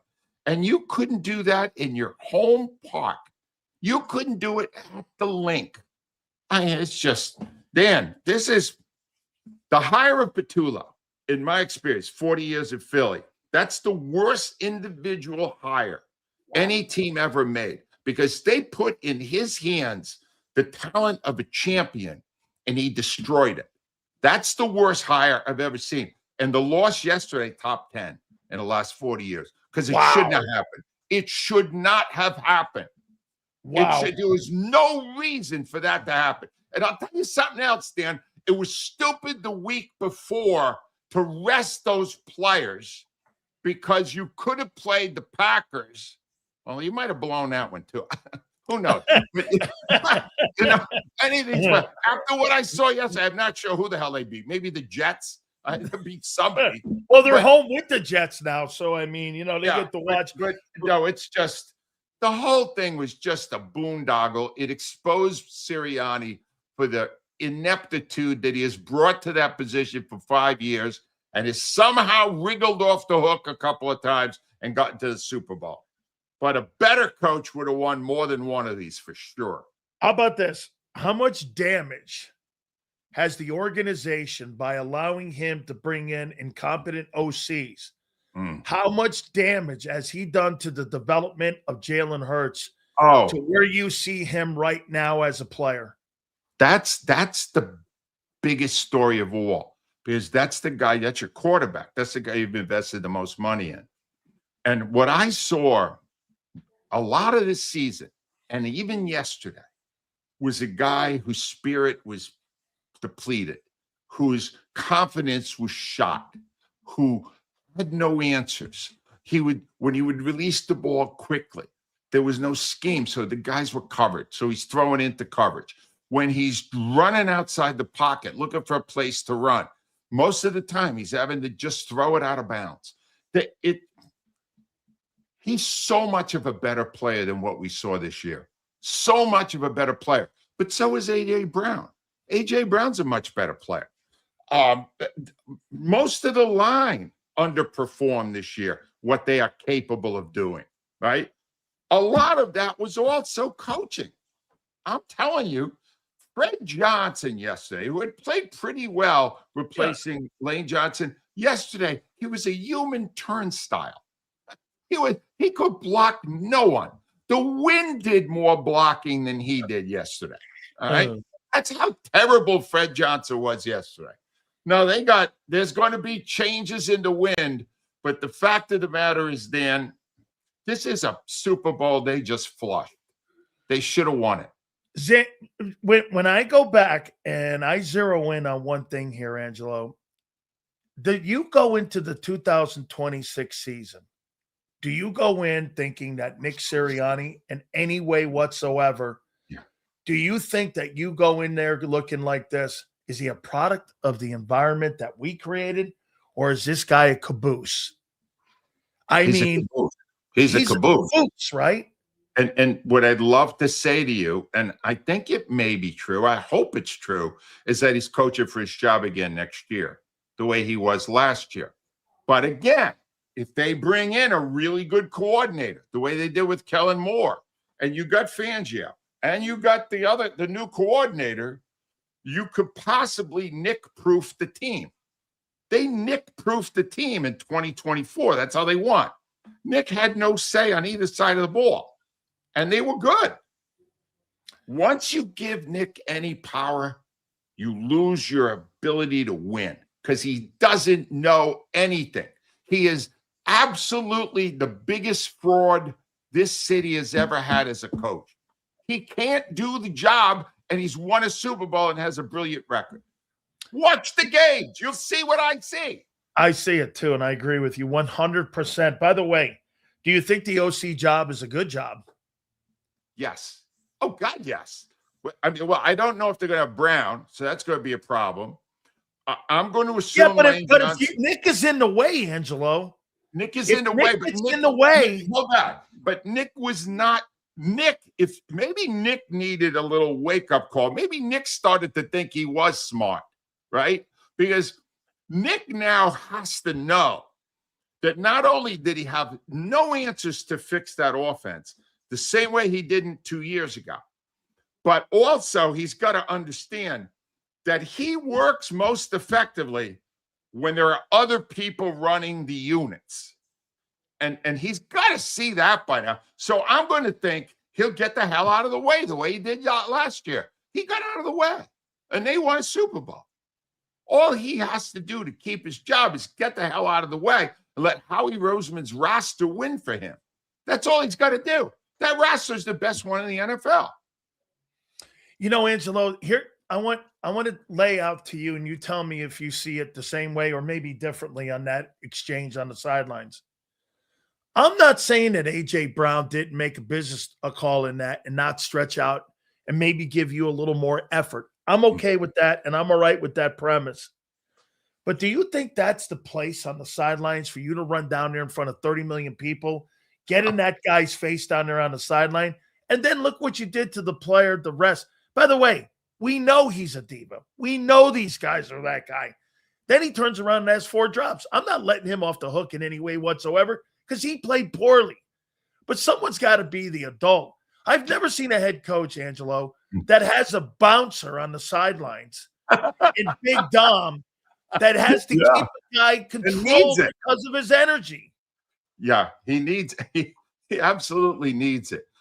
He has the story. And again, he's got a personal bouncer on the sidelines. I hate to keep going back to the original premise that if you have a terrible offensive coordinator, it ripples. So let's look at A.J. Brown's performance yesterday. They threw him 3 balls in the first quarter, and he caught him. He had 25 yards. They were going to him. They threw 2 deep balls to him, back to back, that were not successful. I don't blame him for either one. They were tough plays, especially to win. And then second quarter, third quarter, into the fourth quarter, they don't go near him. They don't throw him a ball. He's not involved. Suddenly, we're in trouble. Now we're going to dial him back up again. I mean, if you got a guy who's already got an attitude problem and you're freezing him out for more than half the game with the game on the line and a close playoff game, yeah, that's going to kick his attitude in a little more. And if he drops the ball, I think he'll go, good. You got what you wanted. Thank you. No, they didn't use A.J. Brown right at any point the whole season. They either threw to him on every down or they forgot about him for half the game. You saw it. There was no consistency in the way they plays for A.J. Brown. And the way I see it is eventually he started to build up a resentment in the way it was being coached. It started to affect his performance. It was clearly affecting Jalen Hurts' performance. You saw what happened because they didn't know how to coach the offense. That's what ultimately, all this other stuff that rippled because of that basic problem. You had an offensive coordinator who did not know how to do his job, had no clue how to do it, and was kept in power for 18 games. Do you think their Super Bowl window's closed? No, I don't, because Barkley, since he got to Philadelphia, got healthy. He's been healthy. Barkley's still a great runner. Get him better blocking. Barkley will still break off a lot of big runs. Barkley, he did early in the game. Barkley is fine.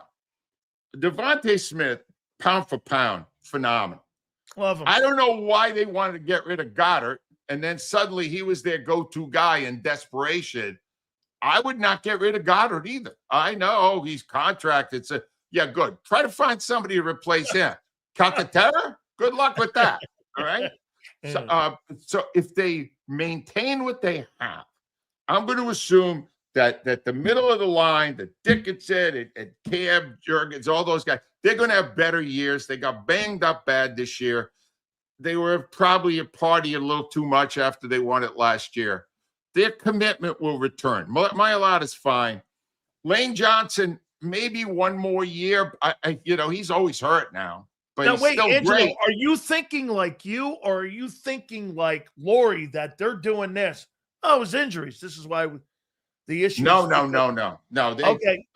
No, that this was the one positive of all this is it was so obvious, so It blatantly was. obvious It to was. everyone It was. that no one, if you're going to argue that it was the players, not the coach, go in the corner, put on a dunce hat. You're a moron. All right. The fact is, it was the coach, and everybody could see it. And what I would imagine will happen is they will strip any of the additional power Sirianni got by winning that Super Bowl. He's going to lose that. They're going to bring their own coordinator back in like they did with Moore. And you're going to find out that they're a much better team than what you saw this year. They're back in the playoffs, and they're a contender for at least another year or two. How about Vic? I mean, were you disappointed? Vic got beat by 4 explosion plays in the game. Were you a little shocked? Or was that collateral damage from the offense? Part of it was collateral damage. You got to understand, too, that Vic's defense gave them 2 turnovers. They had great field position. 3 points off those 2 turnovers. There was a shank punt that gave the Eagles the ball at midfield. And those 3 possessions, the Eagles got 3 points out of. All right. So, see, if the defense is providing you the opportunity to score points and you're squandering that, you are impeding that defense in a whole different way. The biggest problem by far is the offense. I don't think the defense is a big problem. Well, Vic Fangio had an amazing year. He lost half his starters. And they still performed better statistically than they did when they won the Super Bowl a year ago. None of this is on Vic. In fact, I was even thinking to myself, maybe Vic should be the head coach. I know one thing. He's smarter than the guy who is. Well, how about this? Who do you think the players have more respect for in that building, Nick or Vic? Look, if you're a player and you saw Michael Strahan, of all people, came out, went public and went, what Sirianni did with Brown on the sideline was ridiculous. It was stupid. It was counterproductive to the success of your team. All right? So if you're another member of the team seeing him do that, is that going to make you respect Nick Sirianni? No. It's not the moment. No, I think Nick is by nature a first-class ass kisser. He kisses even after the game, after this altercation, after they had blown the game.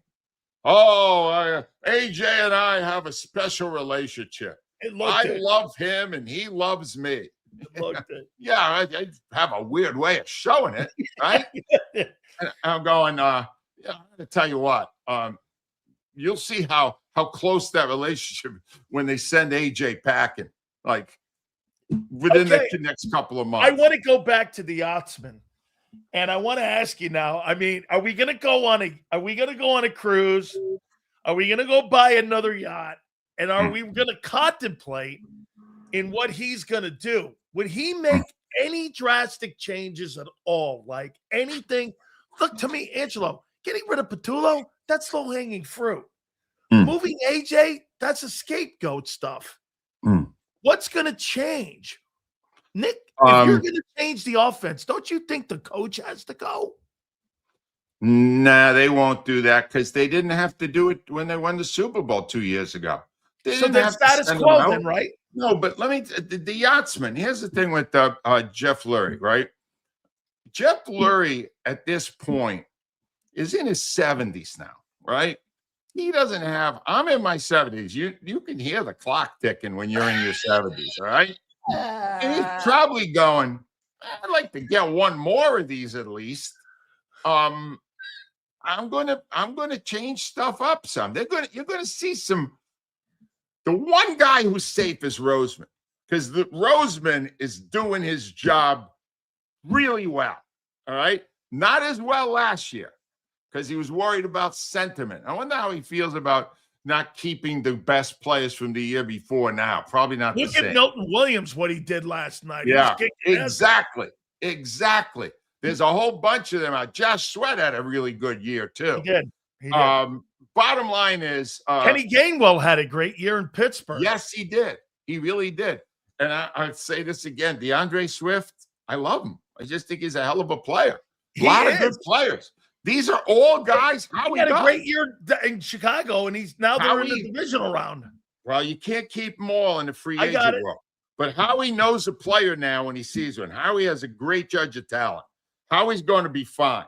I just hope we've reached the point where Howie, who's the smartest guy in the organization, has the ear of Lurie now to say to him, all right, we have a coaching problem, but we could probably work around that by putting in coordinators who have all the power. But that's what they're doing now, Angelo. I know it. And to me, they're not going to they can't get rid of Sirianni. Did you hear the testimonials Tom Brady was doing yesterday about Sirianni? I thought Vince Lombardi had been I thought I was listening to Reuben Franks talking to me about getting a new bus, or whoever wants to get a bus for Sirianni out there. I was like, whoa. Yeah. I'd drop it from a 12-story building and see it smash onto the ground today. You want to give him a bus today, all right? Bottom line is Sirianni's staying, but he may be coaching for his job. Patulo, there's an outside chance Patulo stays in the organization because at the current time, Dan, he is really unemployable. Even a really strong high school team would not want to put him in charge of anything. All right. The one thing he's even got this look on his face like, you go, this guy is not at the head of any class. No. This guy looks kind of punch drunk, kind of loopy. Wait a minute, Angelo. Something in your blog. Rich Kotite, Nick Sirianni. Do you see anything different in these two guys? Here's what I said. No way. We have always, Dan, for over. Oh, I know. Hey, Rich Kotite is like 35 years. He's the benchmark.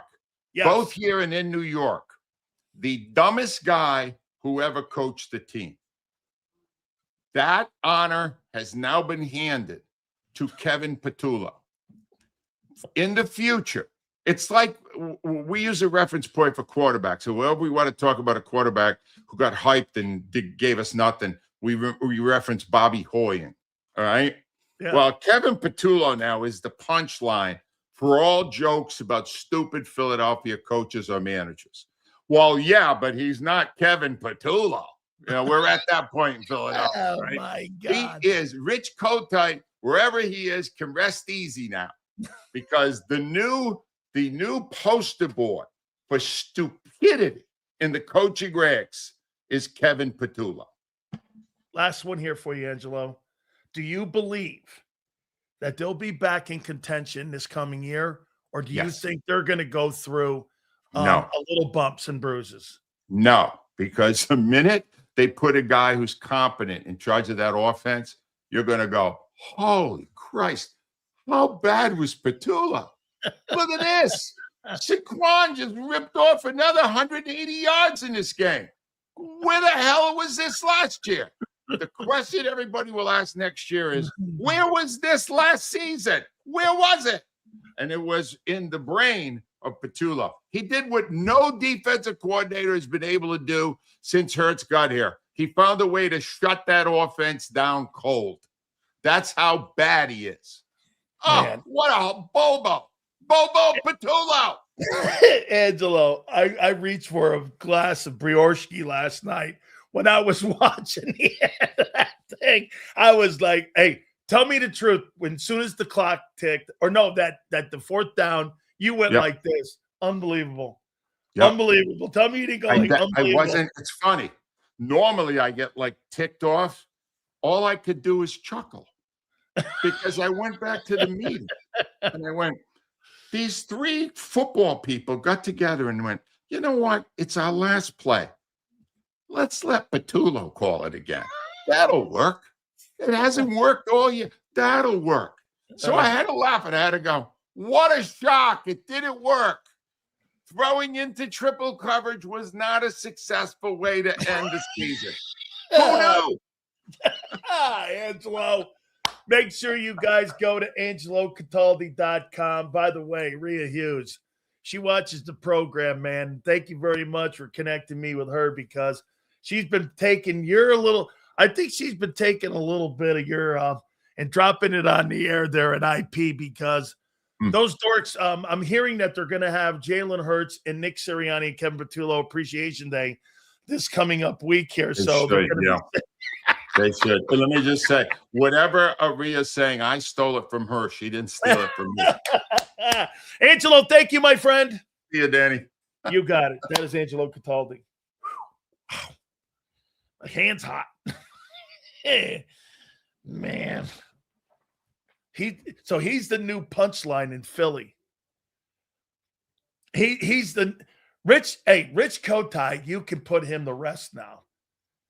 Hey, at least he's not Kevin Patulo. Oh, man.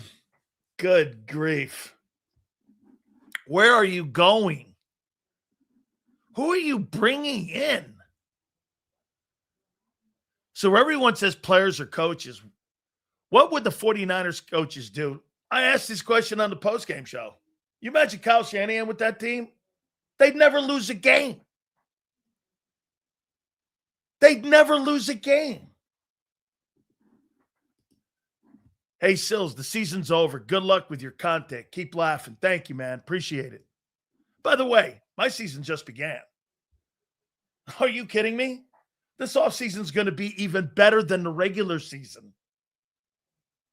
Because every decision is going to be important on getting you back to where you need to. Are you crazy? This is going to be a slam dunk. The offseason is going to have as much drama. What do you do with AJ? When does Patulo get fired? Is Hurts going to bounce back? Is Sirianni on the hot seat? All of that. Who are you drafting? Are you signing Jalen Phillips? Are you playing the fifth-year option on Carter? Is Davis getting a deal? Are you kidding me? I could do 5 hours of what we're going to talk about. This ain't like the offseason where we're just talking about parade floats, Broad Street, how we getting hit in the head with a bottle. This ain't that. He's back to the drawing board. Pull up them sleeves. Got to go back to work. You know why? You're home with the Jets. You're back with the Jets. You played one more week than the New York Jets did. You're a little better than the Jets. Congratulations. I'll take that back. Okay? You're a little better than the Cowboys. As a matter of fact, think about that. That football team was not coached like it was better than the Cowboys. The Cowboys got better coaching this year. Even with that shitty defensive side of the ball with Matt Eberflus. They did a better coaching job than what the Eagles did this year. And that excludes Vic. What, am I wrong? What'd they win? 8 games? You won 3 more. And we're bounced by the shitty Niners. What do you think Lori told AJ earlier this year? Pipe down. Hey, again, I want to make it clear. I don't think Nick was out of line in wanting the guy to play hard. I don't. But like Michael Strahan and I would say, dude, that's not the place to sit there and shit on a guy in front of 30 million people when I need that guy for 3 more quarters. You want to shit on him? Get him in the halftime. Get him after the game, take a shit on him. And that sucked. Dude, I'm not talking about not reprimanding people. And you need that guy. That's not Jahan Dotson. You fucking need that guy. Hey, Sills, you mean I should change? Look at Mike Tomlin. Mike Tomlin had Antonio Brown and Le'Veon Bell, 2 nightmares. He got the best out of them. Why? Because he knew they were lunatics.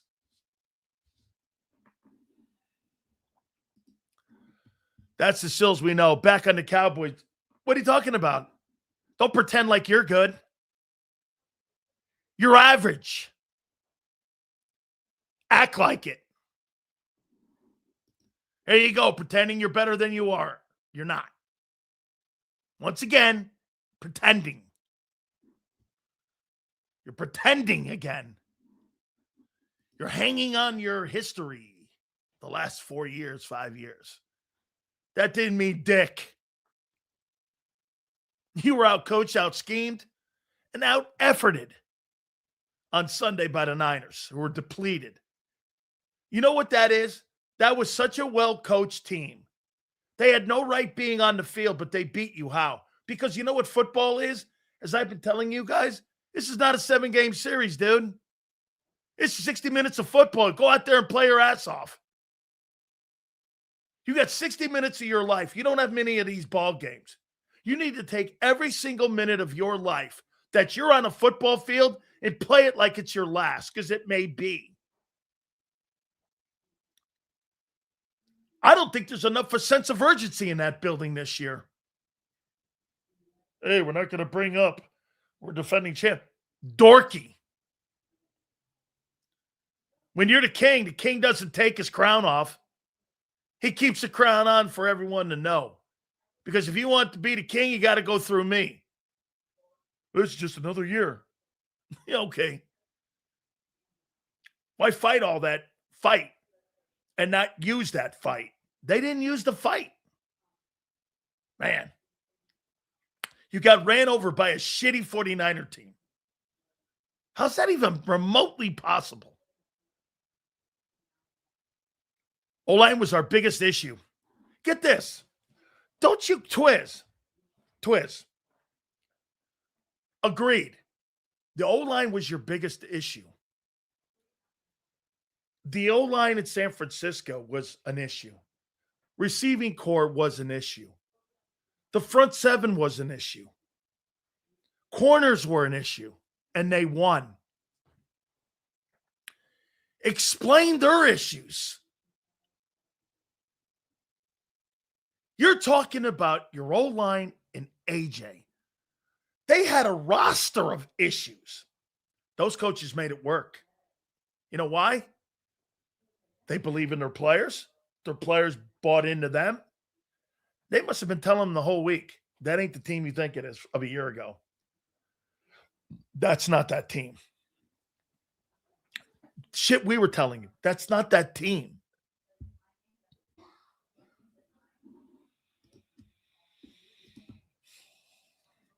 Sill's question, can Nicole Lynn request to take the no-trade clause out of Hurts' contract if they are not content with who they bring in as OC? Why would I take that out? That's my leverage. I'm going to go to them anyway. We don't agree with that. Why doesn't Jalen Hurts pick the next OC? Who do you want to work with, Jalen? Not who Nick wants to work with, or who Lori wants to work with, or who Howie wants to work with. You know what? I would ask a question if I was John McMullen and I had a shot in the pit. Hey, Jalen, are you going to have any say in who the next coordinator is? And if they say, and he says no, status quo. Nothing will change. And you're going to run the same shitty offense again. But you know what they're going to do? They're going to find one of these head coaches that have been fired. And they're going to bring their ass in.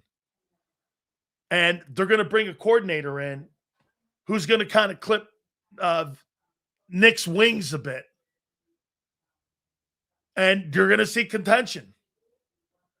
But you know what Nick does? John McMullen's article. Go right back to that. This guy's a great politician. He knows how to walk around the NovaCare Center on knee pads. Doug didn't want to walk around on knee pads. Well, Nick doesn't have a problem compromising his integrity. He wants the job. I'd want it too. How do you do that? You have to be the ultimate ass kisser.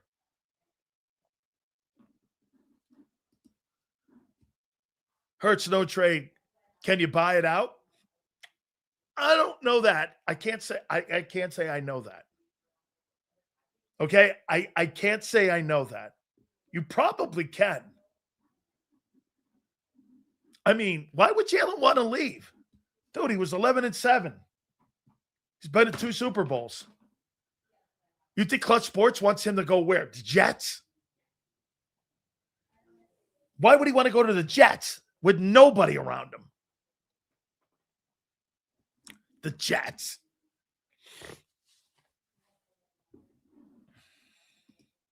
Leave or be benched. You're going to bench a $50 million guy you can do nothing with. Once again, guys, I want you to understand something here. If you want to change the offense, you got to change the quarterback. If you're going to keep Nick, you got to change the quarterback. If you want to keep Jalen, you got to fire Nick. It's one or the other. Sills, they worked it out in 24. They did. Because Nick had power stripped from him because of the 23 meltdown. Let me ask you this. Do you believe that the owners know, and the owner knows, and the GM knows the limitations the head coach has? I do. The ego of the organization has cost you Super Bowls.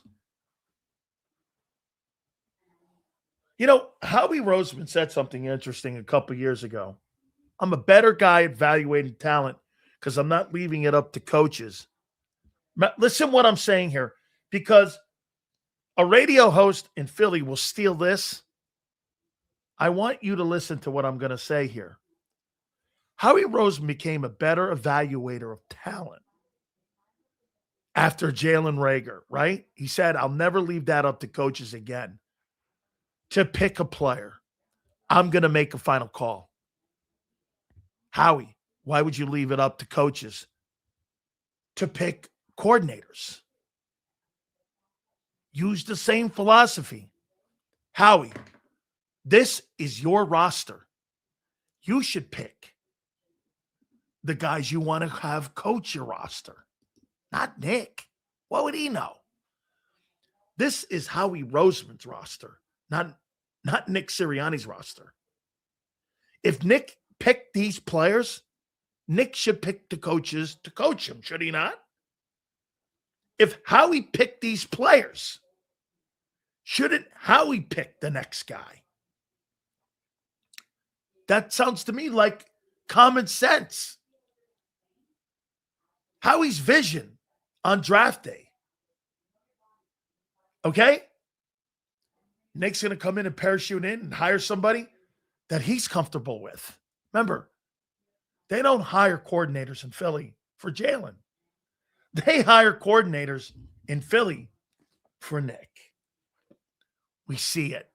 It's on display. You know, the conversation right now, they're starting to heat it up. They're starting to turn up the heat. You got to distract away from Nick. So it's AJ and KP. Those are the guys. Those are the guys standing right now at the guillotine. And it's easy to chop their heads off media-wise. That's who you guys are lining up.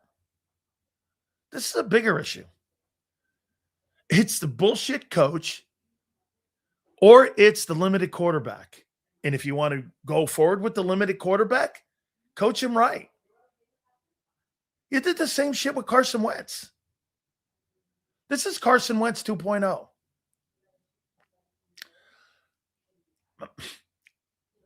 How do you not see this?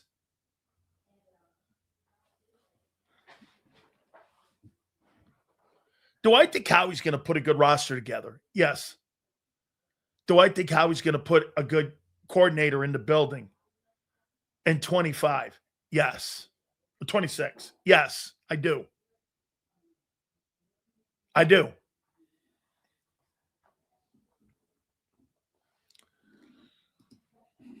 How does that make you better? So who are you getting? George Pickens? Who? George Pickens is not A.J. Brown. You know, I heard people, and I was tuning on the morning show. I heard them ask a question about Barkley and Devontae and AJ. And they were just throwing the topic around. Did they lose a step? So wait a minute. All three lost a step? No. You know what all three had? They weren't sure of the offense. That's why they look slower. They didn't know what they were being told to do because everything was so basic and dumb. Here, let me tell you something. When you don't know what you're doing, do you move at a slower pace versus when you know something, you move at a quicker pace? It's like I told you before, it's like driving somewhere. You have to type in GPS. You might take a wrong turn. You might go off on a wrong off ramp. You might take a wrong exit because you don't know the journey and you don't know the route. Well, when I'm comfortable knowing how to drive to King of Prussia to go see my boys at Hooters, I know how to get there, right? I don't need GPS. I know all the off-roads. I know all the tricks. It's second nature. You move quicker. Common sense. Everybody looked slower because nobody knew where they were going. That's how you look slower. You want to know veteran football players?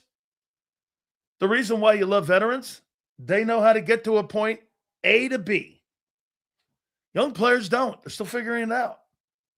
And when you get confusion with your coordinators, I'm going here. Wait, am I going here? Wait, am I going here? No. You're going here. The Philadelphia Eagles don't change the coordinator to fit the personnel. They change the players to fit the coach, which is the ass backwards. You understand that?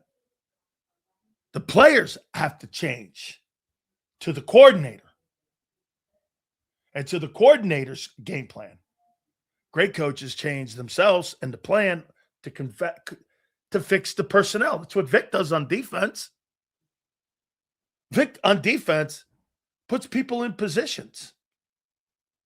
Like the defense in 25 was different than the defense in 24, schematically in many ways. They had to hide one of the corners. They had to hide one of the safeties. The linebackers played more of an efficient role in that zone. That's why the Pro Bowl's all coming from the middle of the defense. Okay? Because Q had you locked down. By the way, Eagles gave you 2 turnovers. You'd pull 3 points out of it. In good field position, you couldn't capitalize. You tell me. How's that looking?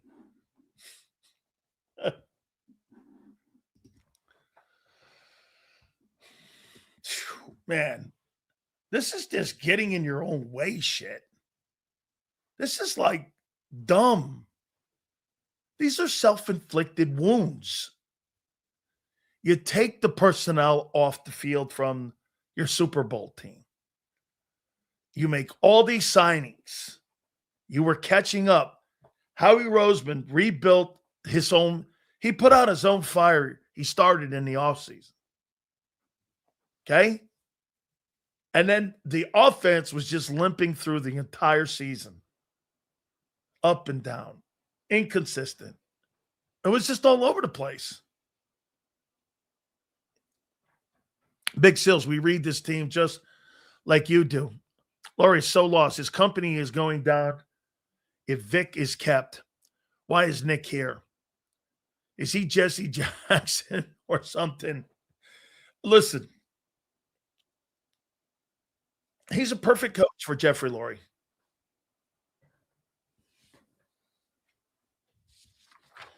He's a perfect coach. Boy, I'll tell you what. Angelo laid into everybody. I'm going to make a point to you one more time. The San Francisco 49ers had no right being on the field with the Philadelphia Eagles in that game on Sunday. They had no right. I mean, you had UFL dudes out there playing defense. And get this, because of great coaching, they held you to 19 points. There were explosion plays. The shit running down the sidelines by Nick Sirianni getting in AJ's face. I'm not saying AJ wasn't making business decisions, but dude, is that the place you want to undress your player? Is on the sidelines? Or do you want to do that in the locker room? I thought I was watching old school Gary Cobb coaches grabbing our face masks back in the day. I thought there was going to be a face mask grabbing on the sidelines. I thought that was Bear Bryant running down there, or like Newt Rockney. Wait, they didn't have face masks back then. I can't wait. All right, by the way, Zaner's going to join us right after G Cobb from Fox 29. I can't wait to hear G Cobb. Without further ado, my dear friend Gary Cobb joins us now here on the show. We appreciate you, G Cobb. All right out of the gate, Gary Cobb's takeaways from yesterday. Well, it was, a lot of that made you think of the season, Yeah. Come on, you got the offense, didn't do their job. I mean, you made the point where, they're playing against guys. Come on. Half of the starters are hurt. I mean, come on, you're supposed to be moving the ball down, and they're just not getting it done. This is going to cost somebody their job. I mean, it's just that simple. I mean, people both on the field and off the field, because they got too much talent to not go down there. You at least put up, about 30 points against a team where you got all these backups out there, and they got no pass rush. None. No pass rush. None. And you can't design some, you had some people where, at times, Jalen might have missed a few people, and you had balls dropped. I mean, people making millions of dollars to catch the ball. I mean, come on, man. It's that. I mean, that was, the Eagles underperformed. That wasn't where the 49ers played such a great game. The Eagles just did not play a great game, But don't you agree, Gary, that was more of a microcosm of the entire year? Yeah, that's my point. It was what we have seen all year, where you're like out of the blue, there's some switch somewhere, they just turn off the offense. Where let's say you got some game, how you be playing. I got grandkids. I got a little guy over here. He's playing with his thing, and something goes wrong. Hey, something's wrong. That's the way the offense is. All of a sudden, somebody turned the button somewhere, and now the offense is off. We've seen that where they play the first half. Now that's why you're going. If they play the first half, they're not going to play the second half. They might play the third quarter, but if they play the third quarter, they're not going to play the fourth quarter. What's going on, man? It doesn't make any sense. But clearly, and you're supposed to be playing with pros. That's the thing that really gets to you, which is, look, we don't care about how you feel. We don't care. You're getting paid to go out there and do your job. That's as simple. Do your job. And they clearly did not have that type of mentality this year where, you show up, do your, we don't want to hear it. We don't want to hear excuses, whatever. Everybody do your job. And clearly they did not have that this year. And that's why, they're going home, and, it wasn't where I was, I can't believe this. This is what we've been seeing all year. This is what was advertised, and they did not step up. They had the opportunities. Come on. Got opportunities. So you get these 2 interceptions. What do you get out of the 2 interceptions? That put you in great field position. 3 points you get out of totally. That's what you get, 3 points. That's ridiculous. Come on. Gary, is this going to cost Kevin Patulo his job? Probably. It probably is. Yeah, it probably is. Yeah. Yep, because, Yeah, but does that fix the problem? I don't know if it fixes the problem. I do say that they need to be more creative in their design, their play design. Because, I was looking at, But can they do that with that quarterback? Now that we're going to find out. And shouldn't we find that out? Yes. We need to find that out. Who, yes. Is it Kevin Patulo? Or is it Jalen? Where's the problem? Why are they not being more effective? And, I don't know if all the wide receivers are going to be back. You think AJ's gone?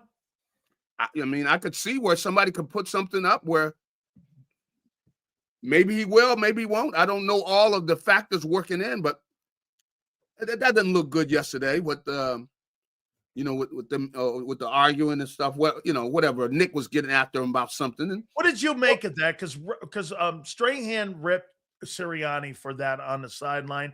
And I'm not saying that Nick's not right. yeah, But don't you think there's a time and place for that? Is it there in front of 30 million people, in front of your teammates? What did you make of that? well, that was Nick. I mean, that's Nick. Nick went earlier in his career, he did more of that. And I know that there was something going on, whatever, he just lost it. And that hadn't been what he had been doing. He kind of stepped away from doing that. He get the guy when he's like you mentioned, when you don't have the camera on him, get you something else. And you see how much they make of it. If you do it there in front of with the camera shooting, it's going to go everywhere. And there are times you could go up to the guy and say something to him, and if you don't do anything with the hands or nothing where you show it, they don't know what you're saying to that player. So that was Nick kind of losing it, But was that the moment you needed to show leadership instead of that on the side? I thought it was a mistake. Yeah, it was a mistake, because it wasn't good timing for it. And they got the cameras, but like I said, that didn't lose them the game, though. No. But it was bad timing to do that. It wasn't a good. Isn't the picture you want to show? But there are times when you do have to get after a player. Well, yeah, you get after them. You go over there. You sit the guy down, and you talk to him. But you don't do it where you're trying to show the whole nation that you're chewing this guy out. You don't want to do it because you're going to get a reaction from the guy. So. That was a mistake, with whatever the mistake that, and I think it was because AJ was kind of taking his time to get off the field, and it was going to be a penalty, on the Eagles if he didn't get off the field. So I understand what he was saying, and I'm sure he had teammates yelling at him too, like, "Hey, come on, man, let's go," But it's the type of thing that doesn't lose them the game. The thing that lost them the game, though, guys had opportunities to make plays.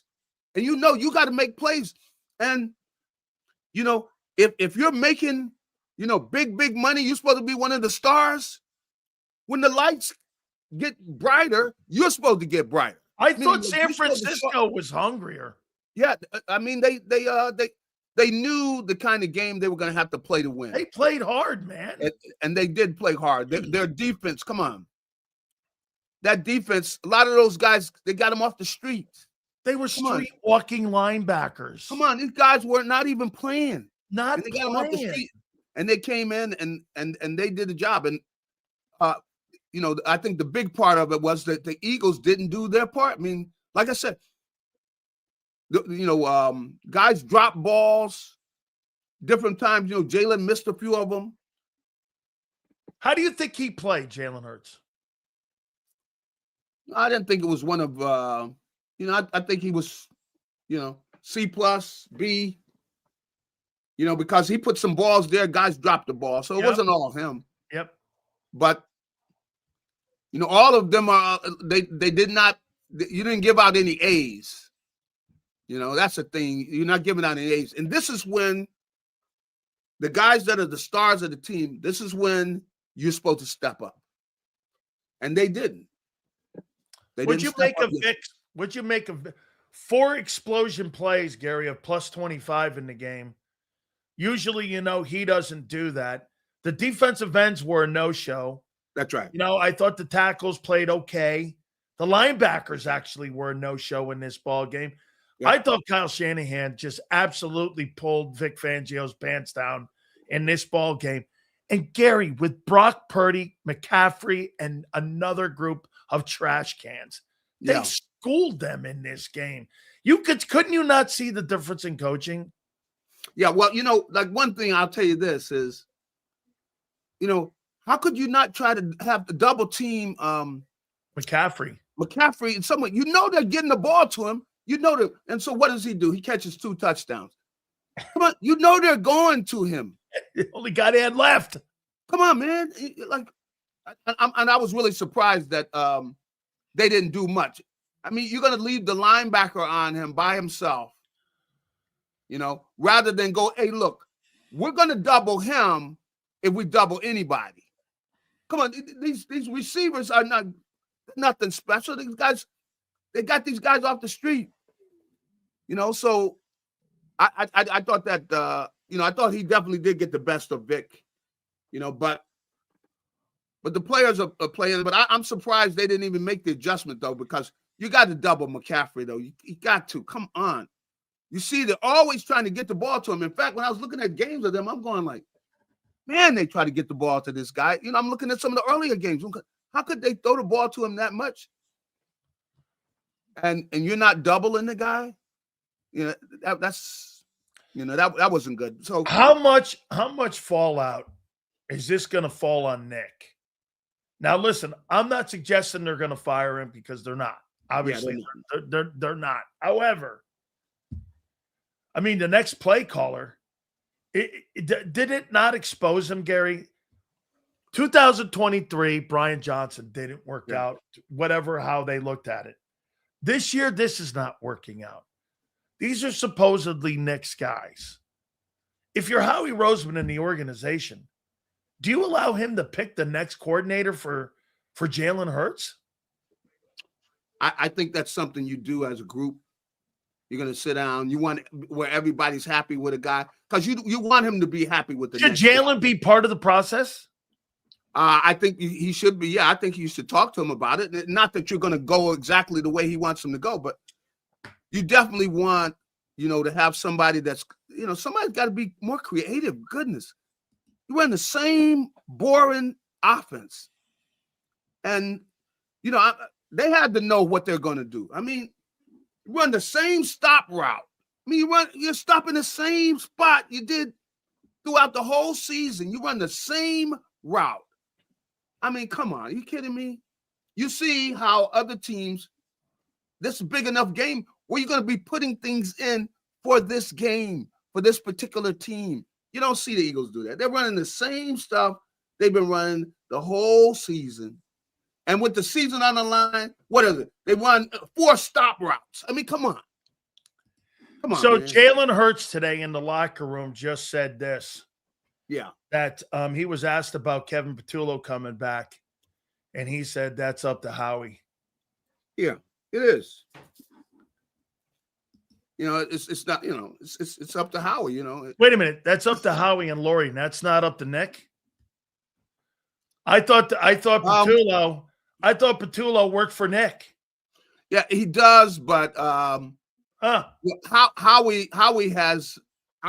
can override. I found that to be quite a comment that the head football coach he didn't mention. He mentioned the GM and the owner. He didn't mention the head coach. Should Kevin Patulo be back? And here's a quote. Hey, that's up to Howie and Jeffrey Lurie. I think that tells you all you need to know. Those are out of Jalen Hurts' mouth. Yeah, I mean, he's telling the truth. So the head coach doesn't have a say in who's being hired.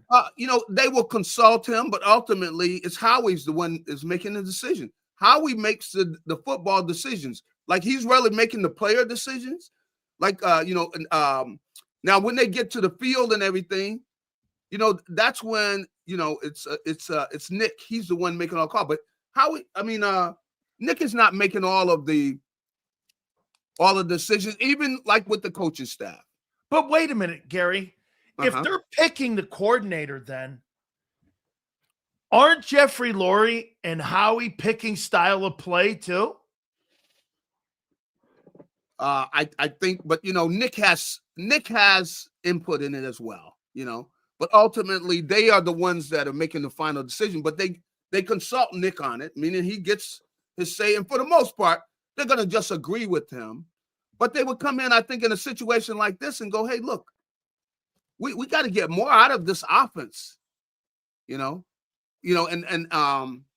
that's where Howie hired this guy and the owner hired this guy. No, it's not like that. I don't think it's like that. Nick had say on, plenty of say on what on Okay. going with Kevin Patulo. Of course, Okay. this is after you win a Super Bowl. Right. That performance yesterday doesn't qualify to where you say, well, we're comfortable with everything the way it is. I don't think they're going I don't think they left there and go, man, everything's great. Like they left the Super Bowl last year. Everything's not great. So from that standpoint, that's why I think they come in and they're going to talk. I don't think it's not where it's, I don't think it's, where it's a fight, but I do think they're all going to get input and they want to have Nick along too. I don't think they're going to just come in and do something without really having Nick and finding out where he is. Well, Nick, how do you feel about how, Kevin did this year? How do you feel about it? What's going on with the offense? Are we happy with what we got offensively this year? We got the highest paid offense in the league. Are we happy with what we got? And Nick's gonna sit there. Well, Nick, what do you think? Oh, everything was great, man. It was no, everything was not great. So, and by the way, this quote was posted by Elliott Shore Parks. Jalen Hurts was asked straight up if he wanted Kevin Patulo back next year, and if he wanted AJ back. He said Patulo is up to Howie and Jeffrey Lurie, and he said that AJ and I are in a great place. Yeah. Well, the same thing that I'm saying about Nick, I'd say about Jalen too, which is they're gonna ask him. He's gonna get his say. He knows he's gonna get his say, and he was dodging that question. Because they're gonna go, well, how do you feel about it, Jalen? How do you feel about Kevin? What do you think? And he's gonna have input, going forward, and then ultimately, though, it's gonna be, Jeffrey Lurie and our general manager, Howie Roseman, that ultimately they're going to make the final say, but they're going to really, they would like to give them what they want. What do they want? And then they can look what's out there. There's some coaches, the Dolphins head coach, who would we be interested? Now I think it would make sense to talk to people. Yeah. Going, hey, look, what do you see with our offense? What do you think you would like to do with the talent we got here? And see what they're saying, because they definitely got to step it up. I mean, you can't stay. I don't think you look at the team. And of course, I was sitting there watching the game too, and I wasn't just sitting there going like this. Going, man, what? I wasn't happy with what I saw either. No. So I'm biased. And I think everybody's got an opinion, but clearly, right now, I can't see how they could keep Kevin Patulo in there. He didn't get them where they want to get. How about this too, Gary? Here's something else. If the Eagles trade A.J. Brown before June 1st, they would take a $20.1 million cap hit, which would be the fourth largest single season cap hit. That's not going to happen. NFL history. But that's not going to happen. The thing that I want to see, though, is that with this draft, they almost can't move him. Yeah, you're right. They almost can't move him. You're right. They almost can't move him. The fourth biggest cap hit in NFL history. They're not going down that lane. They can't afford to do that. Not when you've got numbers on the other side where you got to pay Carter, potentially you're going to pay Davis, and you got to deal with Jalen Phillips. That's right. How are you going to take the fourth biggest cap hit and then turn around and pay them guys? Yeah, well, you can't do it. And really, if you get the right offensive coordinator, because you just want to, you got to get more creative with your, with your passing game. I think you got to just, you got to add something. And I think that it'll in fact affect the running game too. But can they with Hurts? We're going to find out. He can't go anywhere. He's got a no trade. Who could you, so I think Hurts is going to be in. He's the quarterback. I don't think they change that. But I think you could get the right offensive coordinator. If you hire a coordinator, yeah, how does that change the problems of the passing game? With the passing game? Yeah. I think that they could do a lot better job of having a passing game where you're attacking certain areas, where they're really kind of tweaking some of the things they do. I think that there should be where they at times you're going to utilize some motion and use it effectively.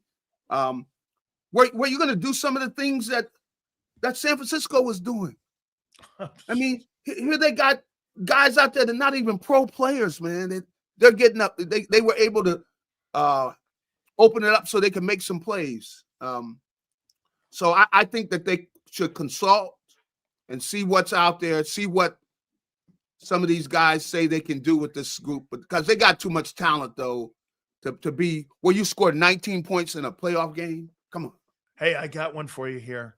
Yeah. So reportedly, there's a picture on my my X account that AJ Brown left a jersey in Quinyon Mitchell's locker because Q wanted a jersey. Yeah. I saw. AJ didn't talk to any of the media after the game, and I got a feeling AJ feels he's gone. Whether they want him out, I don't know about that. After the money's incredible. I got it. That's going to be a hard cut. I think it was a matter. Well, he wasn't a happy camper after the game, but who was? No, I wasn't in the locker room when nobody was happy. But he did get dressed pretty quick, and he was, giving the guys the hug and everything. A lot of the guys, aren't going to see each other. Everybody's going their direction. So that was after the game. But I don't think he left, where all of a sudden that means, he's not going to play for the team and everything. I don't think that's. You think it's not that they may not want to move him. You think it's almost financially not responsible of them to try to just move the guy because of the amount of money that'll cost them on the cap, right? Yeah, I don't think that. No, and I don't think they utilize him as well as they can either. I don't think. Come on, you got a big, strong guy like that. When he goes in motion in different times, you can get him the ball. He's got a mismatch against a lot of the DBs because he's so much stronger than those guys, so much bigger than the DBs. A lot of them. He's going to break the first tackle. So I think you could do things to get him the ball more. I think that they're going to get some young tight ends. That's who they're going to draft. That probably Dallas is not going to be back. And I think they need to get I would like to see them draft 2 or 3 tight ends because I think it fits their offense. They got guys that are tight ends that can block because they are still going to be a running team. But you can run your pass offense off of that if you got some young tight ends. And you see LA's doing that. You see there being a number of other teams that are doing that with the tight ends. And I think that's what their future is. But how do you look at this? Okay, a couple last ones here, Gary. How do you look at this? So potentially no Lane. Let's just play the game. Now, of course, that didn't help. That didn't help. That was no AJ and no Goddard. And you think that offense will be better next year? Well, I don't think they can like I said, I don't think they can afford to bring Goddard back. And plus they asked him to take a $4.5 million haircut. Yeah, I don't see how they could afford to bring him back. And I think that looking at the offense, with the money they got to spend defensively, they can't afford for the offense to be costing them money. No production. But they need production. Well, and I think they got enough talent. Come on, it's not like they don't have the talent. Yeah. They got to get more out of that talent. I'm sorry. They got to get more out of it. Because defensively, they're going to have to spend more money. They're going to have to give some of those guys some contracts, So, but I'm glad it's Howie got to do it, and I don't. Hey, I'm just telling you, Cobb, So, what do you think? Angelo said this here, last thing. Angelo said this, and you tell me if you agree. Back in the day, guys like Cobb and everybody would be on WIP and they'd say this. Well, hell, at least he's not Rich Kotite. Now, Angelo said this. Hell, at least he's not Kevin Patulo. He's now actually taking the baton of Rich Kotite. and he's taken it and said, now he's become the dumbest hire in the history of the Eagles. That's I tell you that Angelo, man, Angelo.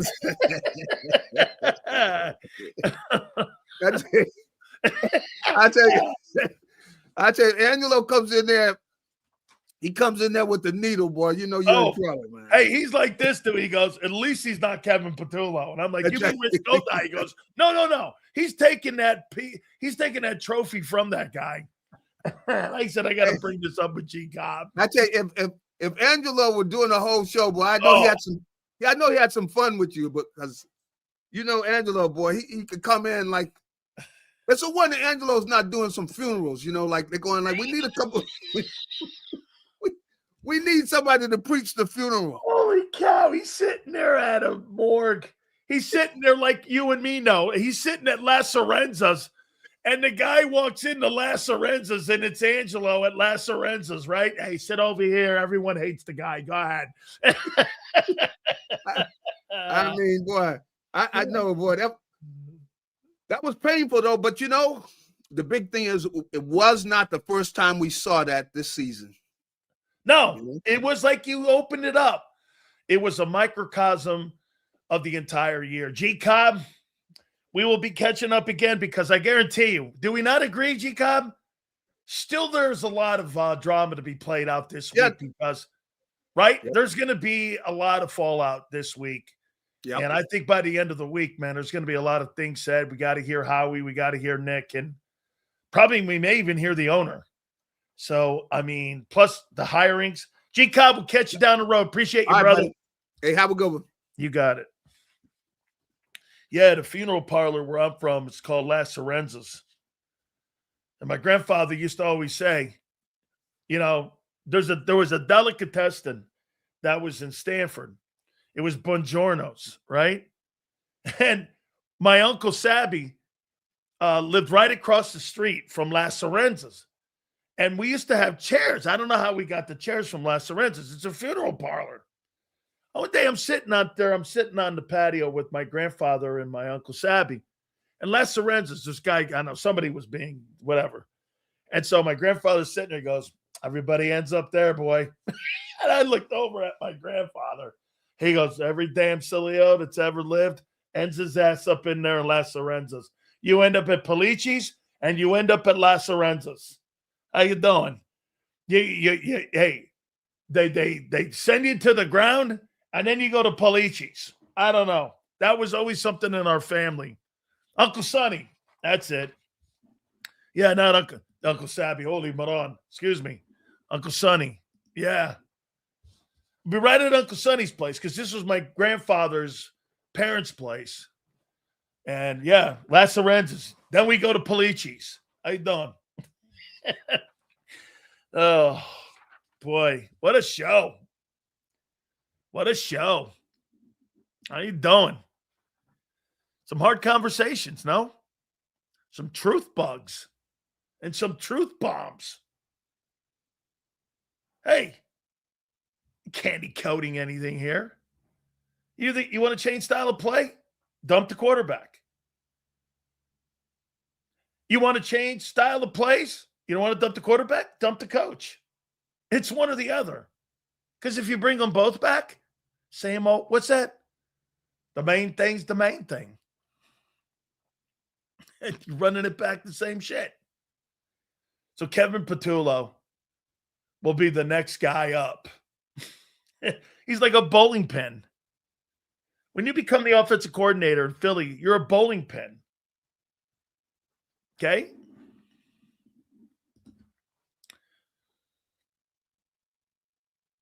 No comment. I'm not ending my friendship with Frank Wright.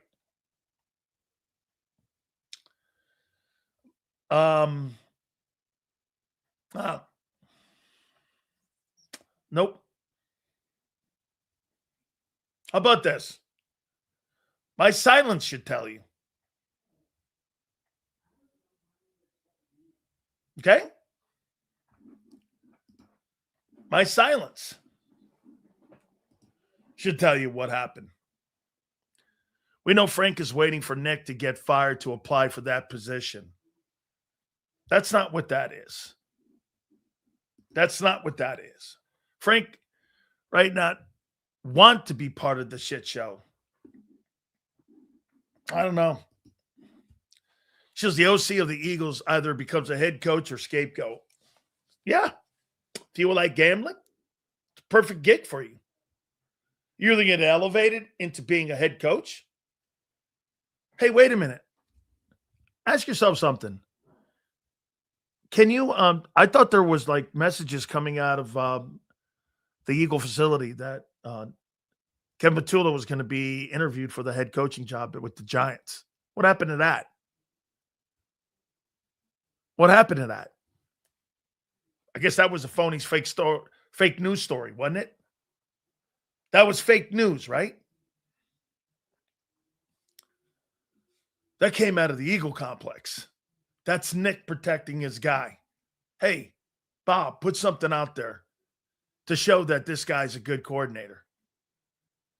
And they made that up. I asked Boomer Esiason. Boomer Esiason went, what? Said, yeah, there's a story going around.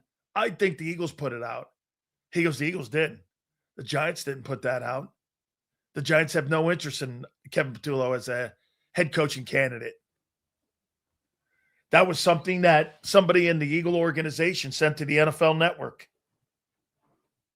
It was never true. We told you that was never true. It was to cover because Nick wants to protect his guy. A team's culture, effort, and behavior directly mirror the attitude of its leaders. Nick Sirianni and Kevin Patulo on offense need to be gone. Nick Sirianni ain't going anywhere. That's your boy. And Jalen Hurts is certainly not going. Hey, you know what? Again, the thing on Jalen, I'm not pissed off in any way whatsoever in whatever you think of Jalen's season this year.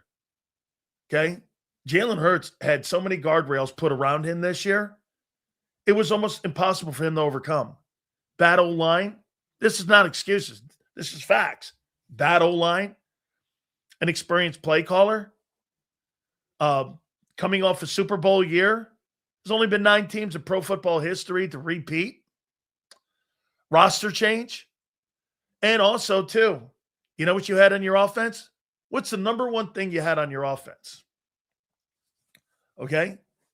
Your offense is starting to get older. And I mean older in style of play. You know how you buy a car and all of a sudden you try to sell it back and you're like, how come it's cheaper? Well, because there's miles on it. Excuses? That's pro football. What do you think? The more you play, the healthier you get? That's a dumb comment. Look at Lane. Lane can barely walk. You know what's funny? I remember I saw that video, and I saw the video of Trent Williams. Remember what I said to you on Thursday or Friday? I went, Lane don't look like he's playing to me. Trent looks like he's playing. Trent was moving laterally. He was sliding his feet. I like, Trent looks like he's going to play. I saw Lane going through his little drills. I was like, that guy don't look like he's playing. And then it came out like over the weekend. And get this, I heard that Fred Johnson said that he didn't find out that, you know, that Lane was playing until, I guess, Sunday morning. Everyone was assuming he was going to play. So our defense will be so good next year. Well, here, let's see. How good will your defense be next year? That's assuming Jalen Carter picks his game back up and plays to his ability. Davis had a really good year. Bond had a really good year. The 49er game, that was probably his worst football game that he's played as a Eagle. N'Kobe got taken to the woodshed by Kyle Shanahan. The linebacker guys had their worst game. Q was spectacular. Cooper DeJean. If it wasn't for Cooper and Q, they beat you by 2 touchdowns. N'Kobe Dean addressing his teammates yesterday. He doesn't know what his future is. First thing he said walking out the door, I don't know if I'm going to be here. More than likely, he's not. I never said nothing about Jalen. You must pull greatness out of the great, not guardrail. Like you said, if anything, bring in an OC and head coach that will expand and elevate this offense. Make Jalen prove he can. I mean, like Shane? Shane can elevate him. Shane would have to be the head football coach. But they're not going to do what's in the best interest of the kid. They're going to do what's in the best interest of the Eagles. And what's in the best interest of the Eagles is to run the organization the way they see fit. Remember, do me a favor. Don't answer questions that I ask you like you would do it.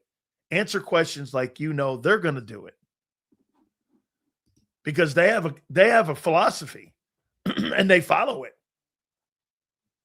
And they don't really deviate off it. So I'm surprised Bond didn't make the All-Pro. I was too. I thought he was good. And yeah, I thought he was too. I thought he was first team All-Pro. I don't even think he made second team. Hey, for the first time in how many years the Eagles didn't have a guy on offense? And you spent $200 million on offense and you didn't have an All-Pro? Wow. Okay. Well, that's a first. Right? I can't remember the last time the Eagles didn't have a guy on offense make the Pro Bowl or All-Pro. All-Pro's different.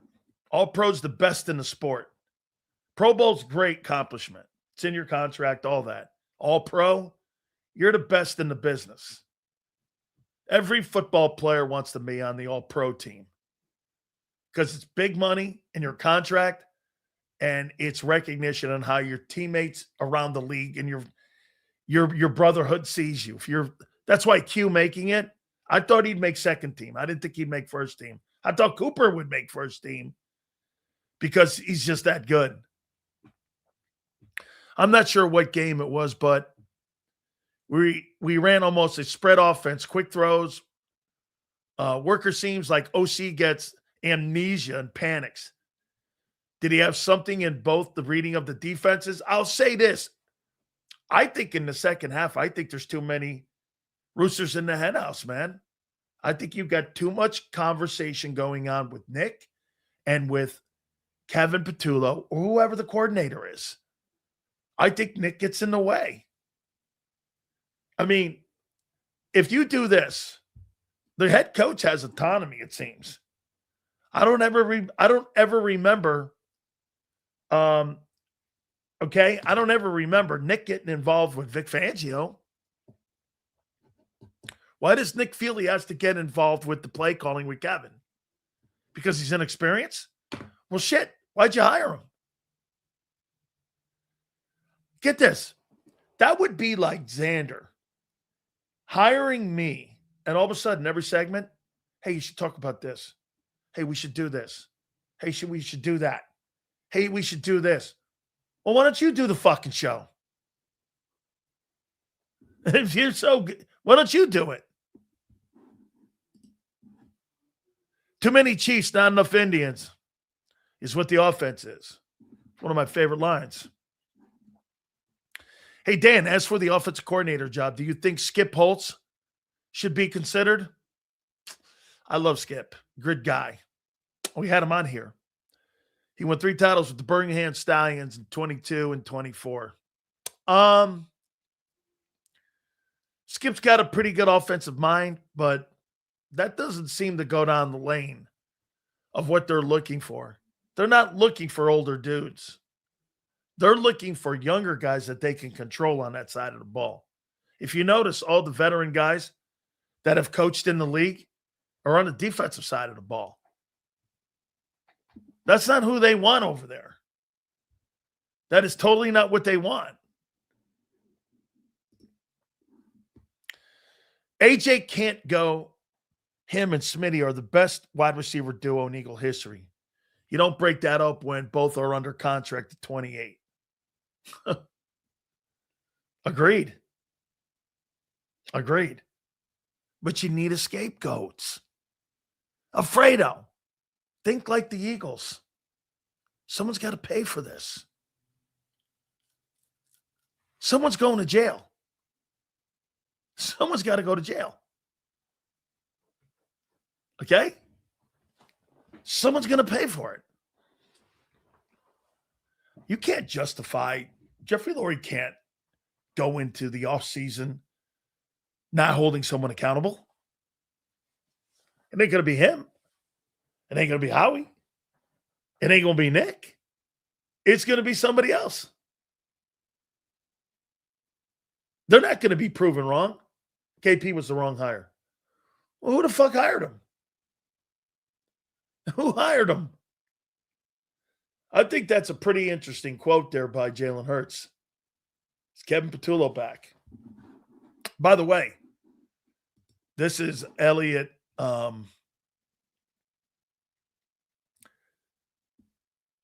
Elliot Shore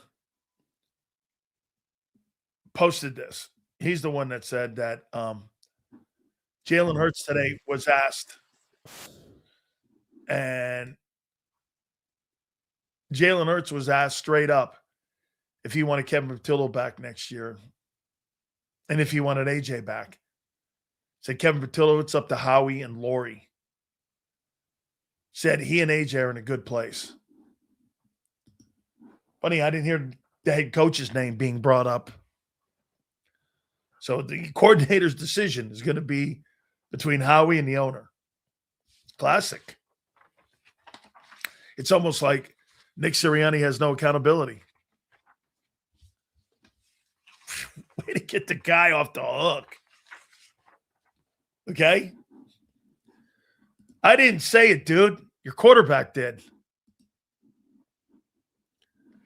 I didn't say that. How you doing? Woo, boy. Oh, my God. What a week this thing's going to be. There's going to be, there's still going to be a public flogging going on here somewhere this week between AJ and Kevin Patulo. Who do they hire? Holy cow, what an offseason. Where do they go? So wait, help me out here before we bring Xander up. You think your offense is going to be better without Lane, Goddard, and AJ? Okay. Sure. Yeah. In what universe? It's like fucking Groundhog Day. All right. I wonder what Big Z was on a long time last night. And he was trying to talk some of you guys off the ledge. I was watching some of it. And Big Z did a great job last night, man. He goes, I got to go to bed. I can't take this bullshit anymore. Without further ado, my friend Big Z joins us now. Big Z joins. What's up, brother? How you doing, man? How am I doing? How are you doing on this Monday? Season has come to an end, man. A screeching halt. You know, and I think the more we become removed from the season, the more we will have clarity about why it ended the way it did, how it ended the way it did. And there was no other way for this thing to end, man. They were never a good team this year. They were certainly never a good offense this year. And, yeah, I mean, it is what it is. I mean, they got bound. They couldn't put up 20 points on the 49ers depleted defense.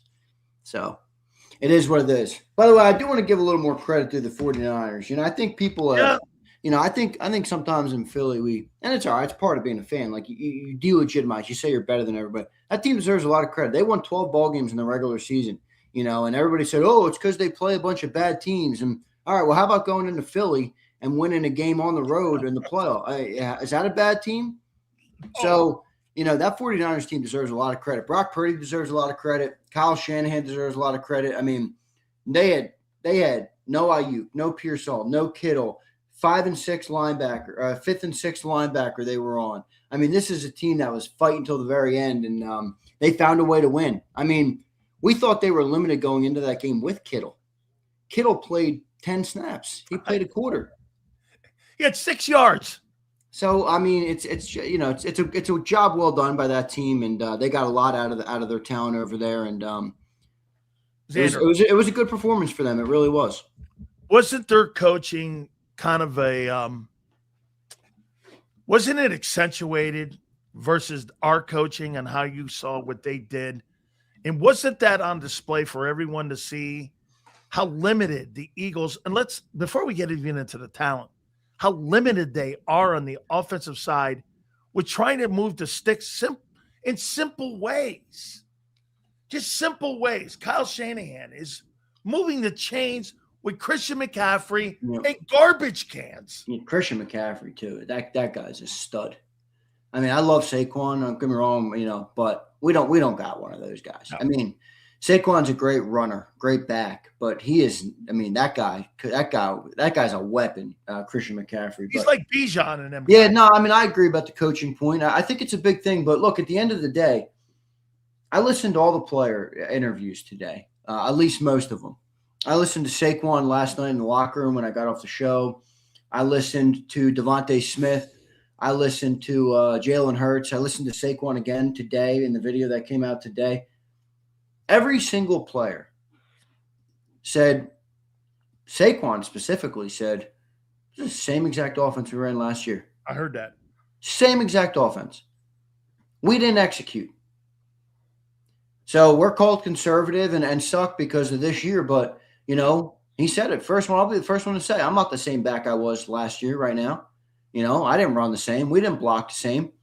Same offense. And it looks like the same offense. So for all the people drawing up the hitch route, and I'm not saying Patulo gave you an advantage. That's not what I'm saying. But I'm just saying, I think sometimes we do. Maybe John is right about this. We put too much stock in players or maybe less stock in players and more in coaching. And I'm not saying coaching doesn't matter. I believe coaching matters a great deal, as you saw last night with the 49ers and all the playoff games so far. I mean, look at that Bears team with Ben Johnson, So I think it's a big deal, but I do think it's a little shallow to look at the offense and say it's all Kevin Patulo. And the only thing I would disagree with you about so far would be it's not really two options. Like if you want to change the offensive style to me, yeah, you got to change the quarterback. But what you said about the head coach, it's like, or change the head coach. Well, what's changing the head coach going to do? The head coach doesn't want to play any other different way. That's how he wants to play. So are you of the belief that we can play a different way? We just don't. Yeah. Okay. What way is that? The way I watch with Ben. Well, here, Xander, you think Ben Johnson calls the same offensive playbook in Chicago that he had when he was in Detroit? No. Well, what did he do? He conformed an offense to the skill set of Caleb Williams versus Jared Goff. Let's be real about something right now. Caleb Williams is not a fully developed quarterback. No. But that kid's arm talent is I'm sorry, Jalen Hurts' arm is not in that league. But Ben is lifting it. Ben is lifting it, but my question is like, and I don't know. I'm not professing to be the know-it-all. I'm simply looking for answers too, or in pursuit of them. But Nick Sirianni, I know people love to shit on him and say he's a product of the team, and largely he is, by the way. Every coach is, aren't they, in a way? I mean, if you coach, the Cleveland Browns, you're not going to have as good of a record as if you coach. Now, there's some nuance. I'm just saying. This guy's been very successful. He's coached 2 NFC championships to this team. He was in both Super Bowls and won one. We give Jalen a lot of credit for that. So let's just assume for a second, okay, Nick, while he might not be Ben Johnson or Kyle Shanahan, he's also not Chip Kelly or one of these other morons in the league. All right? Nick Sirianni watches Jalen Hurts a lot more than I watch Jalen Hurts. He watches him every day at practice. He watches him every day at camp. He watches him when the lights are off. He watches him everywhere. So he crafted this offense for Jalen Hurts. Right. So why do you think changing the coach is going to get you some drastically different result? No, it's either because I watch coaches. All that stuff you just said, Kyle Shanahan wins games whether you have A.J. Brown or whether you have Deebo Samuel or whether you have Ricky Pearsall. He wins ball games no matter what, because you know why? He puts players in position to succeed, Yeah, and no matter what it is. What does he also require? He requires a quarterback that knows how to play in the pocket. What You're either changing the quarterback. You're either changing the quarterback or the coach. What has Ben Johnson publicly spoken about when it comes to Caleb Williams and what he needs to get better at? Playing the quarterback position. Correct. And being more accurate. You know, here's Prince bringing up in the chat 22 and 24. Bro, Jalen doesn't want to run anymore, Prince. Take the RPO and flush it down the toilet. It's not coming back. Jalen does not want to run, and he's not getting younger. Well, if Jalen can't run, Jalen is what you're going to see for the rest of his career. A limited guy. And Nick coaches to that limitation. That is my precise point. Not that Nick Sirianni is an awesome coach, but if you change out the coach and the quarterback skill set doesn't evolve. No doubt. You're not changing shit. This is going to happen next year. You think what? You bring a new coordinator in? That's going to be the Band-Aid on this thing? Come on, man. I think the best option going anywhere. This is what I think the best option is, because we can talk in fairy tales about getting rid of the quarterback. Quarterback's not going anywhere. God, he's not. Neither is the coach. This is what I perceive as the best option. Just my opinion. Again, I don't know if I'm right. I think Todd Monken on the market right now makes the most sense. Now, I don't know if he's coming here. He might follow John Harbaugh to wherever Harbaugh lands. That's Tampa. Right. So that could be anywhere. I think Todd Monken is 60 years old. I know he's gotten a head coaching interview this year, but I don't know if I see him as a guy who would get a head coach. You know how the league is with these young offensive guys.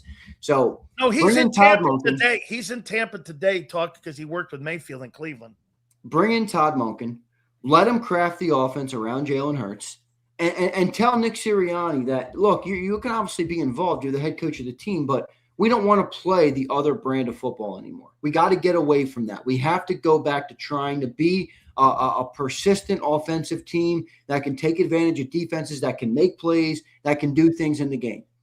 You know, that's what I think would make the most sense. Todd Monken, let him build his offense and see where it goes. And by the way, if that fails with Nick Sirianni and Todd Monken and Jalen Hurts, then you already know Nick's going to get fired and Jalen will be out. That's what they'll do. I don't know, though. I mean, look, it's the same problem we've been staring at for 5 fucking years. Dude, it's Groundhog Day. Right. Like, why am I acting? Why is Prince in the chat acting because you're trying to have common sense conversation. Are you looking, though, man? Are you looking at what? It's the same problem. It's right. It's right. I don't know. Maybe I'm going crazy. No, because you know why? You're thinking normal. You got to think like the Eagles. I guess there's a hard, saying that would force people to confront a hard reality. That's probably not even likely at this point. You think Nick Sirianni cost you the 22 Super Bowl, and a chance to win this year? No. Nick Sirianni didn't cost that game. No. So coaching decisions. Wait, 22 or this year? This year. Well, this year, yeah. I mean, let me ask everybody this. A bunch of know-it-alls who got every answer. Team wins the Super Bowl in historic fashion. Team scores 157 points in 4 playoff games. Team blows out the Kansas City Chiefs in the Super Bowl. They come back after their offensive coordinator gets a head coaching job, like most would after winning a Super Bowl. They install the guy who is already in the room, and they want to run the same exact offense. Is that not common sense? Is that not common sense? Well, would everybody else have said, would Genius Prince have came into the season and said, okay, we're going to change everything after running away with the Super Bowl last year? They ran the same offense. Saquon Barkley said it. We ran the same exact offense. Okay. We didn't even change the playbook. They didn't look into the personnel, whether they were going to excel or not, or they go back in the other way. Let me ask, I'm going to bring that point up because I think it's important. I think Vic Fangio did nuanced things on his defense this year because there were different guys that they had to develop. They had to hide a corner. They had to help the safety for a little bit. And then they got Jalen Phillips and they added it. And I thought Vic coached this team and this unit a lot different than he did a year ago because he had different personnel. How come the Philadelphia Eagles would run the same fucking playbook in the same plays? And you saw what was happening to the O-line. You saw that Barkley was not the same guy. He had 900 yards less. You're telling me you just kept running the same plays into the wall and you didn't change the playbook from 24? How's that successful football? Yeah, but I agree. But it's funny. All the same people who are telling me that's stupid are all the people who want to go back to 22. Oh yeah, wait. Let's go. Instead of going back to what we did last year when we won, let's go back to 22. That'll work a whole lot better, right? 22's dead. It's dead. It's been dead. It's dead. It's been dead. All right, dude. Let's go here. What do you do with AJ? Now the money thing is going to be impossible. Yeah, I mean AJ's tough. I mean, I don't think he wants to be here anymore though. I would say keep him. Because we're going to get better. You're not getting better. Getting better. You're going to lose A.J. Brown, Devontae, and Dallas Goedert and think and Lane. Year. I mean, I don't care who you're bringing as offense. And Lane. I think you're wrong on Lane. Really? You think he comes back? Why? Because you don't think he wants to end it this way. Yeah, that's what John said. I think John brought up a good point. All right. I mean, I don't know that Lane's done. I think the question there is if you're the Eagles, I mean, it's hard to build a team around a right tackle that misses 8 games. Now, Lane, I don't know, but he misses a couple games a year, and now he missed the most games this year. Yeah. Is he getting to the point in his career where he's going to you don't want to have Jason Peters. Not that Jason Peters wasn't awesome, but I mean it's hard to build a team around a right tackle. Like I don't know, do they want to put somebody in the room? I think they would. I think they'll draft somebody maybe and then let them learn under Lane for a year. Kind of like Cam Jurgens did. That makes the most sense to me. But I think Lane will be back. I think Goddard's gone. Although I'd be begging him to stay. I mean, especially if you lose AJ. When did Jalen Hurts look his best this year? He's targeting Goddard, not targeting AJ. Yeah. What'd you make of that scene on the sidelines? I didn't have a problem with it. I know a couple of you guys ripped it. You ripped it. Angelo ripped it. I don't have a problem with it. I mean, look, emotions run high, and these games, you can't make mental mistakes, and he wanted to get the punt team out there. He thought they were dillying off the field, did not want to get an extra too many men on the field penalty. I saw it happening in real time, and, he ripped into him. Whatever. It is what it is. Nick's an emotional guy. AJ's also an emotional guy. So I got no problem. I don't have a problem with it, but I understand why some people take it the wrong way. Again, I think that I'm not saying he's wrong.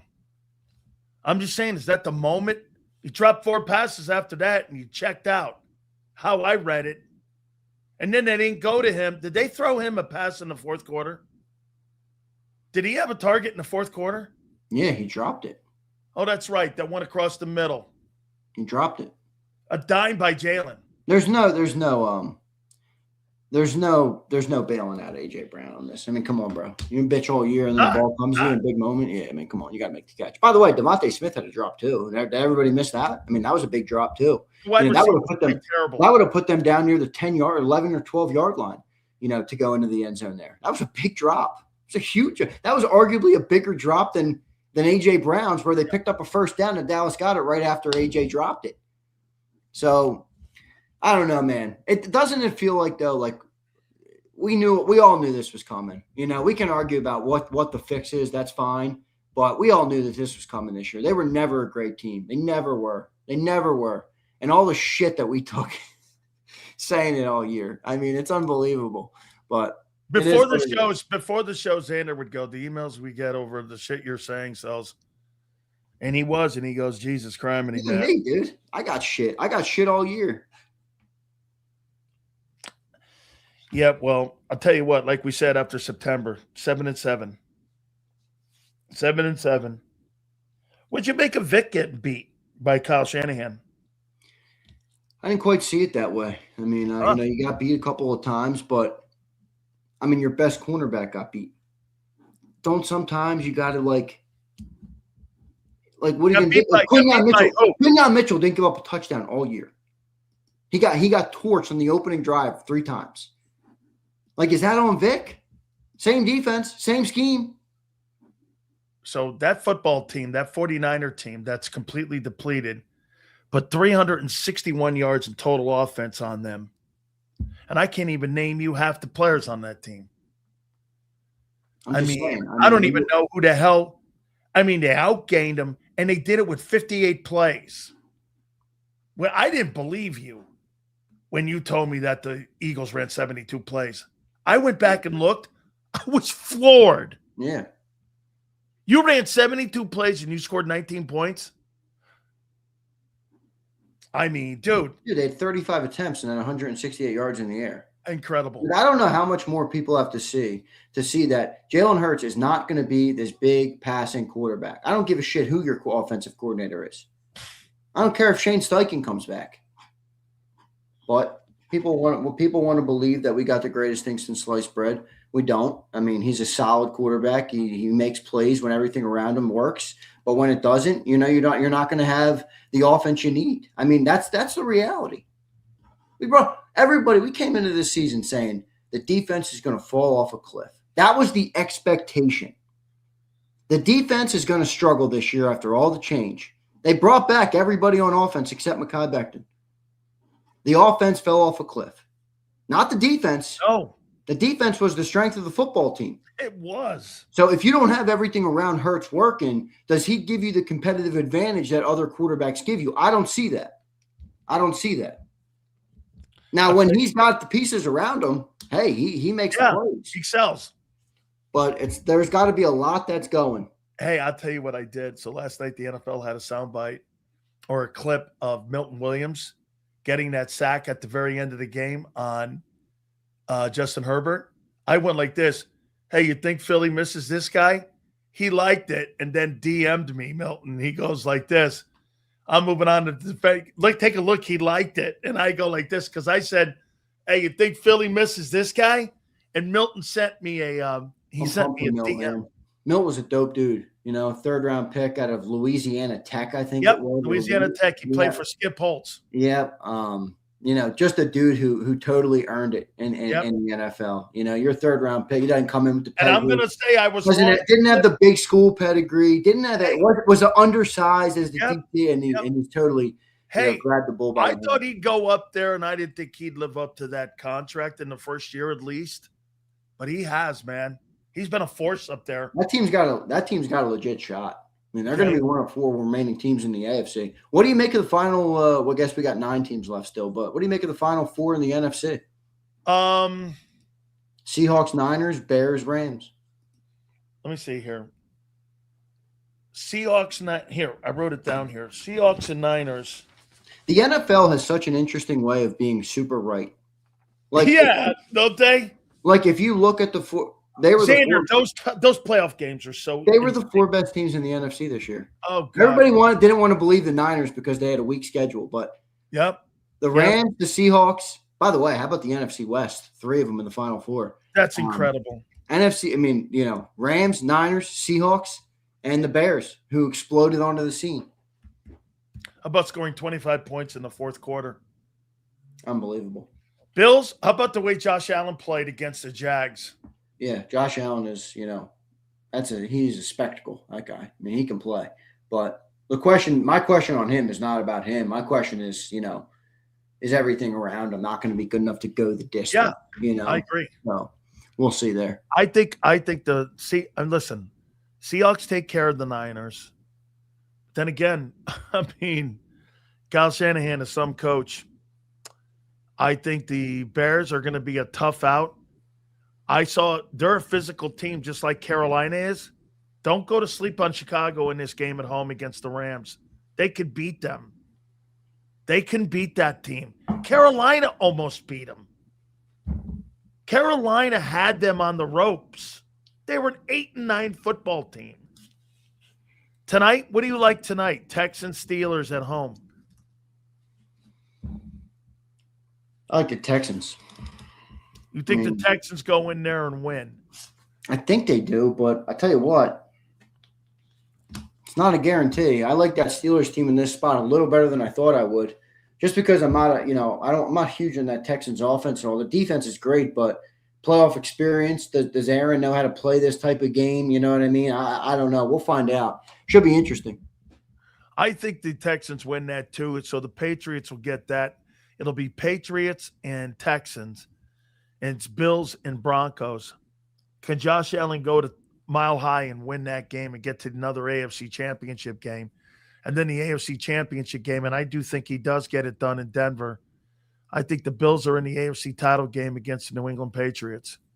I think the Rams and the Seahawks are going to be in the NFC Championship. And if you're the Philadelphia Eagles, how are you not kicking yourself going, you mean it really? Those two teams are in. We beat one of those teams. Yeah. And we're not in it. I mean, it's a little messed up. Well, I don't know. I didn't really look into it, but the Niners, they got another short week, 3-4 straight short weeks, and they're playing the team that has 2 weeks off versus the Bears and the Rams, who both played on Saturday. I mean, how does that work? Right? Are you trying to get them killed? What do you think Howie does? Wait, that doesn't make any fucking sense. No, it doesn't. You got the Niners on a short week and the Seahawks on a week's rest. Yeah, I saw. And they're playing the Saturday game. Yeah. And the two teams who played last Saturday are getting the Sunday game. Yeah. Yeah. Doesn't even make sense. If I'm a Niner fan, I'd be pissed off. Doesn't make any sense. So Christian Parker has been requested by 2 teams for a defensive coordinator. Really? Yeah. Oh, Jonathan Gannon going to Dallas for interview for DC. Yep. Makes sense. And Commanders. Wow. Both NFC East opponents or NFC East foes are interviewing Gannon to be their DC. And Titans for head coach. He's not going to go to the Titans. Jalen was asked the question, was everyone on the same page with personal agendas to decide in order to achieve a common goal? Saying that some guys had personal agendas, or at least alluding to that. I listened to Jalen. I mean, there wasn't much notable there. Not What'd you make on the fact of what he said about that's up to Jeffrey Lurie? Yeah, I mean, you conveniently left out that he said Nick. He did say Nick, too. Oh, he did say Nick. Oh, Nick, Howie, and Jeffrey. I took it from Elliott Shore's. Yeah, he said them. He said all 3. I mean, he's right. I mean, what's he going to do? Go sit up there and, pick the OC? He knows he's not. He knows. I think he also knows he's got to play better. I mean, it's the only spot appears in Philly that nobody would does he just has perfect job security? I mean, just answer the question. I mean, the guy's a top paid quarterback. We had 2,900 passing yards last year, worst passing offense, 3rd worst passing offense in football. We come into this year, we lose the running game, or we didn't lose it. He's still at over 1,000 yards in the running game, and we have 3,200 passing yards. We had 168 in the play. Nobody cares for some weird reason. Nobody thinks that the quarterback is supposed to elevate in Philly. I don't know what happened. Expectations used to be so high for the quarterback in Philly, it was too much. The expectations were so high they were unreachable. Right. Now they're mediocre, and everybody's got every excuse in the book. Okay is the new good for Jalen. If he doesn't turn the ball over and has 180, everyone's like, yeah, good game. I mean, I was calling last week for a MVP Hurts to come back out. Well, that's not what happened. 14 yards on the ground. What do you think of his season? Mediocre. Mediocre at best. Who's going to have more pressure on him going into 26?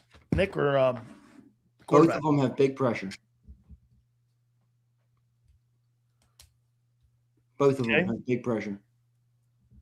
So, do you think their Super Bowl window's closed? Or do you think it's open? No, I don't think it's closed. No, their defense is good.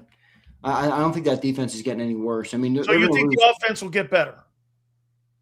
I don't know. What around what? Does it need to run the ball again? I was joking with people this morning. The princes of the world who think they know it all. They fix the offensive line and everything works. Okay, how hard is it to fix an offensive line? The Giants have been trying to do it for 20 fucking years. It's not that easy to fix it all. And by the way, we got 2 dudes who are under 28 on max contracts that aren't playing good. So there's not an easy fix there. So if the running game isn't historic and it's average, like it was this year, above average this year, they were top 10 in the NFL in running yards, and Saquon Barkley was top 10 in the NFL in running yards. Let's just say it's average. Is the expectation for the passing game to lift, to take us to, to make the difference? That's what we all thought would happen in this game on Sunday. That the passing game would carry us a little more, right? Isn't that what we needed to happen this year? Absolutely. Actually, I'll go back and I will give you love on this. You expected the passing game to elevate a little more at the beginning of the year. Yeah. But that was in the premise of taking heat off the carries of Barkley, right? Well, when you really did need it in the end, you couldn't get it. Yeah. But, leave it to Prince. He's got every answer. 28-year-old quarterback who's been in the NFL for 6 years. He's the first one to apparently need, if he doesn't have the perfect offensive coordinator, he's largely inept in the passing game. Okay, Prince. All right. Hey, Prince, I saw Brock Purdy with nobodies and a play caller. And by the way, nobody stopped. We called Jalen a gamer. Who was the gamer yesterday? Oh, it was Brock Purdy. It was Purdy. He was getting hammered. 6 for 11 on third down. Big drive at the end of the game, 10 plays. What were they on third down as a whole for a team? Yeah, there you go. You're right. 6 of 11 on third down. Yeah.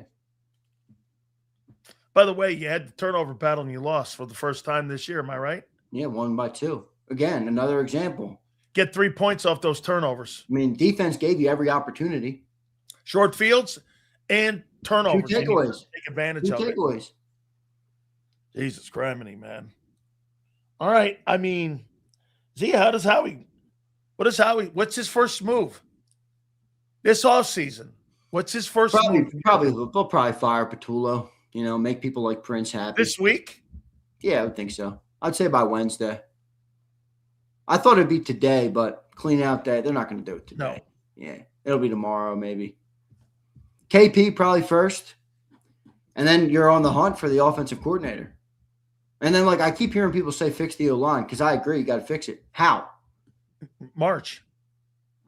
Yeah, but what are you going to do? You can't do anything until free agency starts on March 17th. Yeah, but what? Okay, if free agency comes, who are you signing? Okay, now wait. Are you replacing Landon or Cam? Hang on.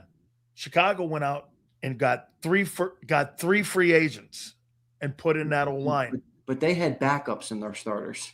I'm telling you, you got Tooney off that Kansas City team, and you got that. You're not hearing what I'm saying, bro. They could put them in.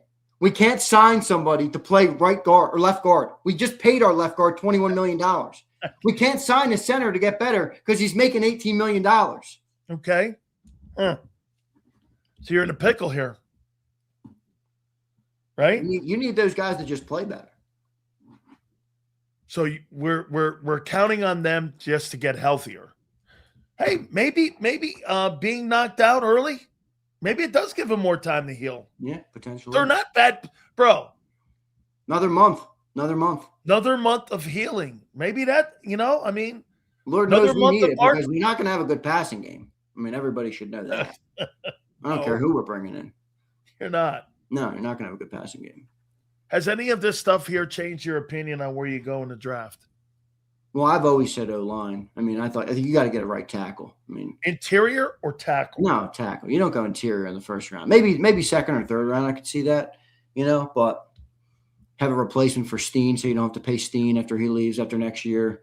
Tight end. O-line, corner. I mean, somebody said to me this morning, we need cornerback too. I'm like, I get it. We need one, but I don't view anything on that defense as a bigger priority than fixing the offense because the defense is not the reason we lost. No. Any game this year. The defense was the reason you were in games. So, but they'll probably go corner. Safety. They need another safety. I mean, Reed's going to walk, I would assume. Tight end? Tight end is big. I mean, all 3 of our tight ends are free agents. I think they might. Is there an outside chance they try and bring back Goddard? Yeah, I do. I think Jalen's going to be essential in that whole conversation. We need you back here. I know they made him take a $4.5 million haircut. You're going to have to get over that hurdle. You sign him maybe to a 2-year, 3-year deal. I don't know. But, didn't he play all 17 or did he miss time? Did he play the entire season? No. I thought Goddard played the entire year this year. Yeah, he missed like 1 or 2 games. Okay. He did? He missed a Yeah, couple? he missed 1 or 2 games. He missed 1 or 2 games. I'll get you the number. Edge is an interesting role. I could see him going edge. Yeah, he played 15 games. So he missed 2. Okay. And then the last one they sat him. Yeah. So he missed 1 game. 1 game. I forget what he missed for. What did he miss for? Was it a shoulder? I forget what it was. He had one. Yeah, he got banged up. Ribs or something? I forget. It was something I thought upper body that he got banged up on. I don't know if it was a foot or anything. I don't think it was his knee, was it? It might have been his Shoulder. knee. Shoulder? Yeah, we'll see. All right. We'll see. You're bringing Jalen Phillips back. Yeah, that's going to be a big question. And if they don't, then that's where they're going in the draft. He said today too in his clean out he wants to come back. They all want to come back. Yeah. Milton Williams said that at the clean out in February. You know, it's not. And they all know that. You can tell by their interviews. Reed knew it. You know, Jalen Phillips knew it. They all know the very real nature of the business. You know, and there's no guarantees they're back. It might be the last time here. I think A.J. Brown knew that. By the way, A.J. Brown must have got the clean-out day really early. Why? Because he wasn't seen by any reporter, and the jersey was already hung in Quinyon Mitchell's locker. I don't know if that was him. Maybe it wasn't him. Maybe like he had somebody do it. I don't know. I'd have to ask John if his locker was cleaned out. But I didn't see any sign of A.J. there. Did you? No. Yeah, I haven't seen any video, anything. I saw the jersey. What'd you make of that? Cool. Yeah, it's dope. Gave it to you. know what he wrote on it? All pro. No. Yeah. Congrats on all pro and stuff. Yeah. I think that's cool as shit. Yeah, dude, that's really. You get a jersey from AJ Brown. Guys, we'll read your supers in a second here. Please hit the like button. All right, Z. I mean, I think this is going to be one of your more interesting off seasons that we've seen in the last 6 years. Do you not agree? Yeah, I mean, and there's not that much they can do. I think there's a small chance, I've been saying this, there's a small chance that the changes could be bigger than people are thinking, because we have an owner who's very forward thinking and loves offensive football, and our offense sucks. So is there a small chance that he goes outside the box and tries to do, shake something up? But if you don't, there's not that much you can do, dude. Do you think Jalen Hurts should have more say in who they hire as coordinator?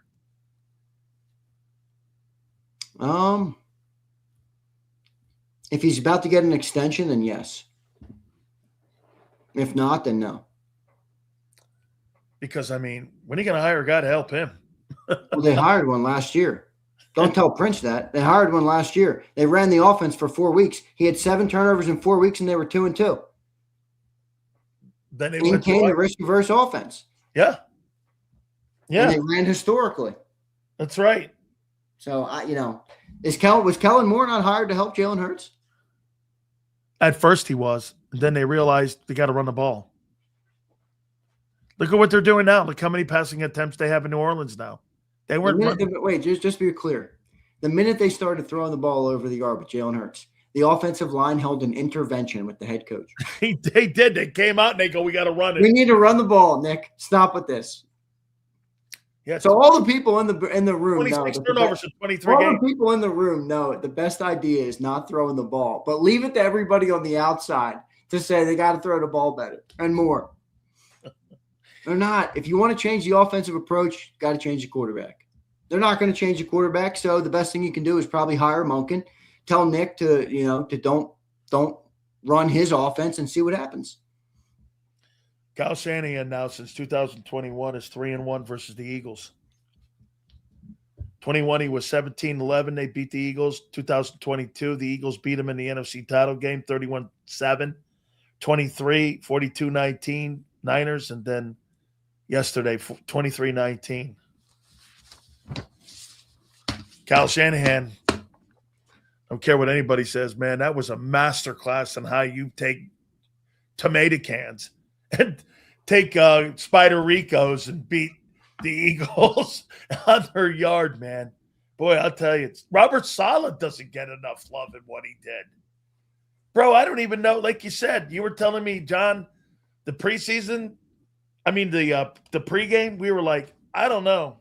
I mean, do we not agree that was the worst defense in the NFC playoffs? It was, easily. Worst defense in the whole playoffs. I mean, the Carolina Panthers were playing with the Rams. They were the worst defense in the playoffs by like every metric, and they had nobody out there. Now they might get back Fred Warner, I saw that. Maybe. I don't know if they will. My God. They lost Kittle, though, dude. Cool. Did you see what Jed York did? No. Jed York ran down there. Oh, yeah, I saw that. To Kittle, and yeah, I saw that. Did you see he Got wanted a bottle of tequila? Yeah, I saw that. Yeah. And they brought him a bottle of tequila. All right. Guys, hit the like button. Let's read some of these supers here, Xander. Let's do it. Hammond says, do you think we bring back Gardner? No. They don't want another nightmare, dog. Yeah, what's up with this? One and done, Super Bowl. One and done, Super Bowl. One and done. Tells you Super that. Bowl next year? Yeah. I told you you'd be better next year. Let's go to Prince. I'm just saying, give the dude a coach that will help him develop, bro, Xander. I get it, Prince. I'm just kind of past the point of like, I don't know. How much more development does he got in him? Like the organization chose to stop. I agree with you, but the organization chose to stop developing him. Because they know right? he's at his crazy, didn't they? No, he's at his ceiling. That's what they feel. Dude, when you stop doing something, Xander, and you stop developing, you are who you are, aren't you?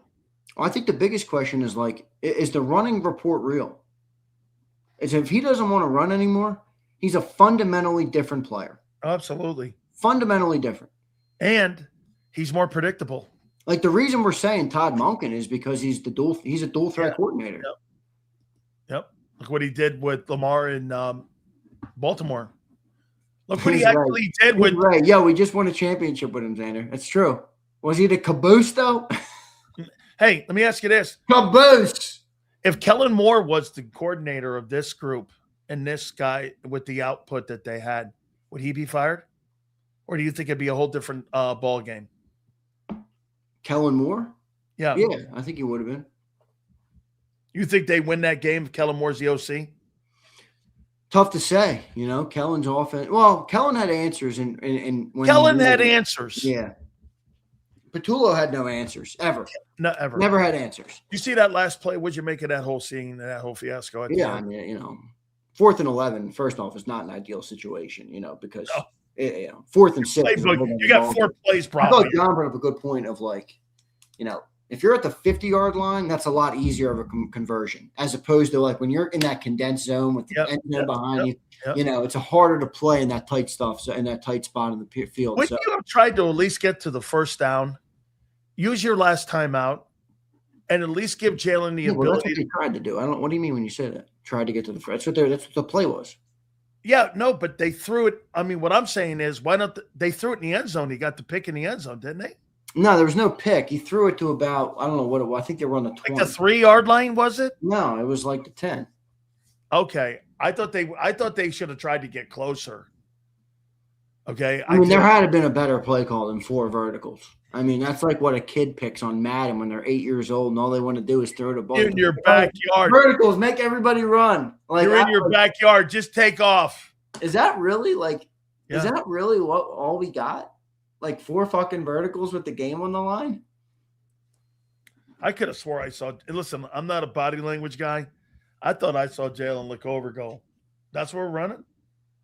That's what it made me feel like what he said. I thought he went, we're running. Okay. They got the other thing is though, I know that they want to play turnover-free football. Like I'll live with a couple more turnovers. Like when Jalen Hurts has 35 attempts and 20 completions in a game, and it amounts to 168 yards, they're not pushing the ball. Brock Purdy had the same amount of completions and way more yards. He had less completions, I think. Let me look that up. Jordan Mailata said that he's expecting Lane back. Let me look that up real quick. Let me look at the story of this game. I haven't looked at the box score since last night. I did rewatch the game. Oh, really? Yeah, I rewatched the game today between the shows. Changed your opinion on Purdy's play, right? Yeah, Purdy was 18 of 31 with 262. Hurts was 20 for 35, 168. That's that yards per play. They were 6 yards per play. We were 4. Changed my perspective of Purdy's play, and also,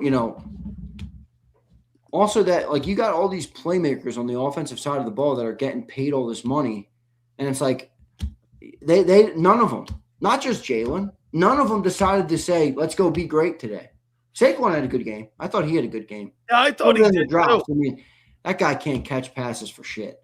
And he struggles in pass protection. Terrible in pass protection. But AJ sold, didn't make good plays. Devontae, Dallas had a decent game. Devontae had a big drop. I'm telling you right now, that Devontae drop on that final drive was a bad How do you drop. think the offensive line played in the game? Hurts got pressured. I saw the stat. Let me see if I can find it for you. They were good. Bottom line. Hurts got pressured only 14% of the snaps. Wow. Yeah. I thought Fred played pretty decent in there. I didn't think Fred played bad. I mean, they didn't create a lot of space in the run lane. Yeah, here it is. 16% pressure rate for Jalen. PFF had him pressured 6 out of 37 dropbacks. 4.37 average time to throw. Wow. So the pass rush was like a non-factor. Non-factor, and you couldn't find open people? And the 49ers fans are joking. They're like joking that not having a pass rush finally benefited the team. Because it forced Jalen just stayed in the pocket. Oh my God, man. I don't know. Dude. I don't know, man. I hope people wake up a little bit. Like, I feel like I'm going crazy because I've been watching this shit. It's the same shit over and over again. The offense can't dialogue.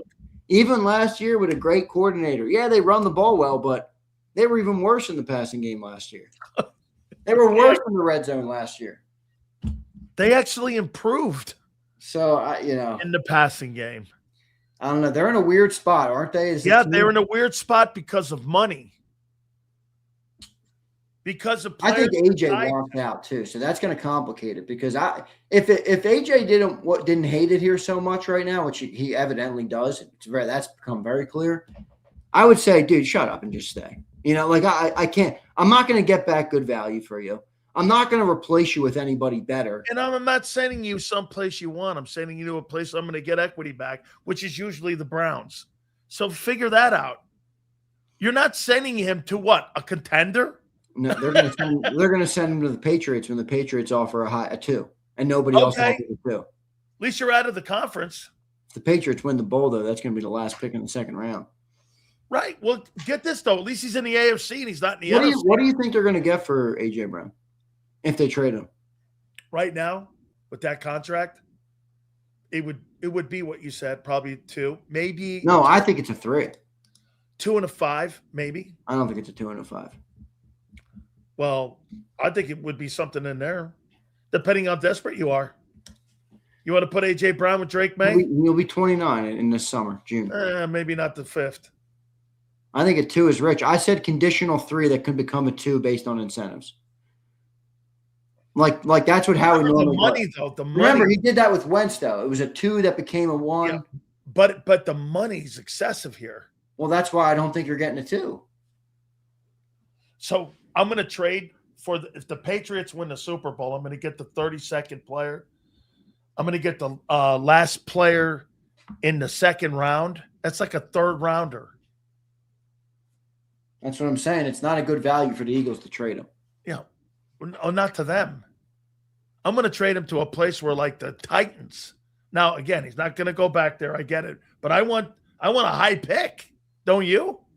I just don't think you're getting that high of a pick. No. I'm talking if you want to do a 2, I don't want it to be the last second round pick in the second round. I want it to be somewhere high. I'm just saying, like, he's a 29-year-old, $32 million wideout. I agree with you. You want it to be high. But, like, how high can you get it? Okay, I got one more here for you. I heard you this morning say this. And I'm not – and here, correct me if I'm wrong, Xander, if I don't want to put words in your mouth here. So, Barkley, AJ, and Devontae, I'm going to ask you, You think those three guys have lost a step?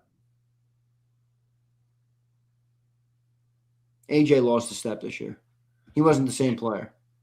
Barkley, the lanes weren't there, but he didn't run the same either. And Okay. Devontae Smith, I believe, has not lost a step, but he has plateaued as a ascending talent, which is a problem because I think he's got a lot more in the tank. Could it possibly be that they didn't know what they were being asked to do? You know this as well as anybody.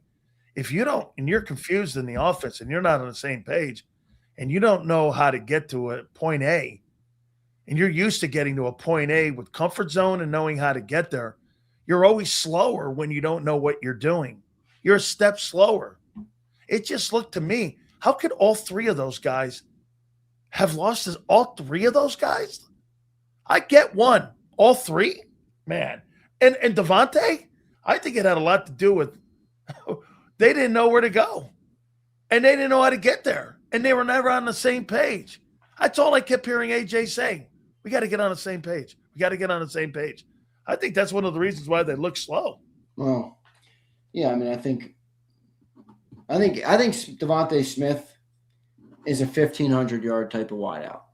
That's my personal opinion. Bro, if you put that guy with Patrick Mahomes, he's getting 1,500 yards. You put him with Brock Purdy, he's getting 1,500. Bro, that guy, sorry, John, but that guy is a one talent. Who? I'm sorry, AJ. No, Devontae. He's a one talent, man. I think you're telling me if you don't put that, what do you think Matthew Stafford would do with that guy? Oh my gosh. That would be the perfect fit.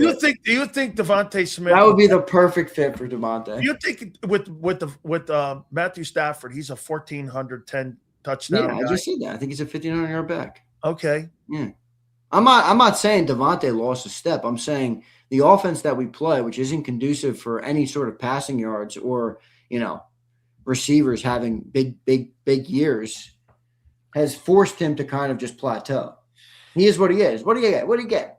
1,000 yards again, right? 1,008, I think. Yeah, 1,008 or 1,006, whatever it was. Yeah. He's plateaued. What are his career numbers? I think only 1 year he didn't have 1,000 yards. That was his rookie year. I think only his rookie year he didn't have a grand, and he was at 900 then. These are his numbers: 916 rookie year, 1196 in his second year, 1066 in 23, 833 last year, and 1,008 this year. So he had his last two seasons were lower than his previous two seasons in 22 and 23. Because the style of play. Style of play has changed drastically. Absolutely. Let's read the rest of these supers, brother. I guess that's what people want. Get back to the 22-23 offense. My problem is I don't know if it exists anymore. It doesn't. As long as Saquon Barkley and that style of plays there, you're not going there. Here's Harv. One of the biggest jobs as a coach is to provide answers to the test. It's so clear the offensive coach has failed. I agree with that. There's no doubt about that. Your coach, I think that there was no problem solving. There was no problem solving in 23, and there's no problem solving in 25. What do you make of that, Xander? Yeah, I mean that's a reflection on the head coach, obviously, and the coordinators that they had. But completely, it's on them. Here's Suo. 30-second huddle with head coach, OC, quarterback, and that's what we come up with. 4 verts, and we only need 11 yards. Hey. Are we fucking serious? Just saying, man, I agree. A lot of people have been dissecting that last play, boy. By the way, it's a bad spot in the field for 4 verticals. Completely. You don't call 4 verts in the red zone. With the 12th defender, the back of the end zone. You're not doing that down there, man. Oh, man. By the way, whatever. I'm not going to get into it. Here's Hammond. Hurts did throw a dime to Big Dom, though. I saw that. That's evidence that with the passing game could be a lot better, right, Hammond? Here's Hammond. Do you think we got that one? Ramir, what's up, man? Can we name another quarterback that have a head coach none of y'all respect, knows how to coach, and have a different play call every year? Try having bums in your ear. Okay. Sam Darnold switches play callers every year. Baker Mayfield switches play callers most years. Yep. And I saw a guy, Brock Purdy, with garbage. I'm not saying it helps, Ramir. I just don't think it's a complete cop-out. He'll have 7 coordinators in 7 years. Man. You know, that number is getting so big, Sills, you got to wonder there a little bit. Hey. Oh, I mean, no, right? It's a thing. I'm just saying, no, I'm not even saying, I'm saying No. it in a little bit more of a nefarious way to look at it. It's a thing. Like, now, do you think that's on him? That's what I'm saying. How big will the number get before you start looking at the well, wait a minute, everybody? How many times has he been divorced? 7 times. Yeah, right. Exactly. It's not the chick anymore, dude. I don't know. I'm just asking the question. I know not you guys the will get chick mad. anymore. Here's hard. When will Howie address the offensive coaching staff? It's so clear to be how bad that staff was when you look at the opposite team. We're doing that this week. Who will they bring in? Somebody you've never heard of. Is there an off the what percentage is it that Kevin Patulo comes back? If it's the same style of play, 50-50. No, just that Kevin Patulo comes back. 50-50. Wow, you think it's that high? I do. The positivity bunny, Bruce. Remember that fucking thing? Here's Eagle Nest. Dable, Monken, or Cliff for OC. Those guys would want Monken or Cliff, I think is fair. Those guys would want control, though. They would want control. They're not just going to come in and go, okay. They're going to want some type of control, man. Here's Christopher. Shout out Salah, dude, too. Dude's yeah, he is. Yeah, he was. That was a great job. I loved your comment earlier. I don't know if he's a great head coach, but I know he's a great coach. Boy, he was great, man. Here's Christopher again. The defense carried us this year. The offense and offensive coaching staff is what it has been. The defense had to play perfect for us to win. Yeah, I agree. How about Doug Peterson? I don't think they would do that, but I remember Jalen playing pretty good with Doug Peterson. Doug said he'd do it too, right on our program. I know he did. He said, I don't know if they would do it. But I'm open for it. Eagles fan Clark says the defense carried us to 11 wins, period. Agreed. Yep. Here's a couple more. Jeannie Iacocca. You act like they all get fired. He can't help ones leaving for head coaching jobs. I agree. I'm not saying that there's no, wasn't all of them. I think Kellen Moore fucking ran. He found any job. He might have bribed the Saints to take him, and he ran to the Saints, the shittiest team in the league, and he ran there. Let me get out of here. Trust me when I tell you, Kellen Moore did not want to coach here anymore. His offenses are so different, it's not even funny. This guy would have went to Tulane. Here's Roll Philly. Minnie was top 5 in yards until AJ's BS. That's true, actually. Yeah. Man, he started off the season hot. Then AJ started bitching. And then the offense. It sucked in that. Hey, Roll, it sucked when he was top 5 too, though. Don't get it twisted. Yeah. Here's JD3.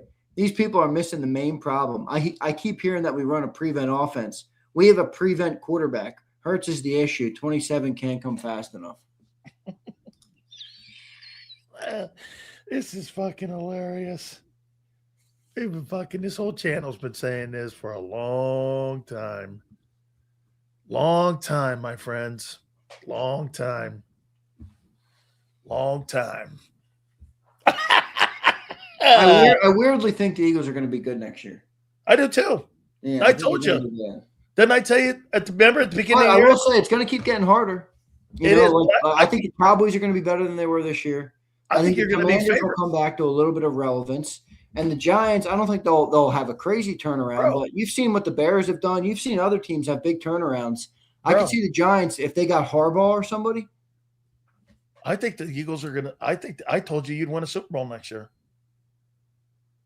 I completely believe you're going to be better next year. And I think AJ's going to come back because of the money. You're not going to get it. It all depends what it looks like. I mean, if they lose AJ and Goddard and Lane, I don't care who comes in as OC. We're probably not winning the Super Bowl next year.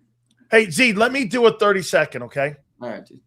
All right, man. Hey, guys, our good friends at Morgan & Morgan, the #1 injury law firm in all of America for a reason. We appreciate them being part of the program. We love the fact with their attorneys, coast to coast, thousands of attorneys defending families like yours. Go to forthepeople.com/big sales or pound law 529 That's forthepeople.com/Big Sills or pound law 529 and do me a favor. You tell them Big Sills sent you. There's a reason Detective Johnson is the gossip king. Oh, did you hear? Jackie and Tom are getting a divorce. Sad. Well, I heard that Ashley Had work done on her face? Yeah, oof. Just like there's a reason Morgan & Morgan is America's largest injury law firm. Injured? With over $25 billion recovered for our clients, there's a reason to go big. Bathroom? Okay. Morgan & Morgan, America's largest injury law firm. Oh, okay.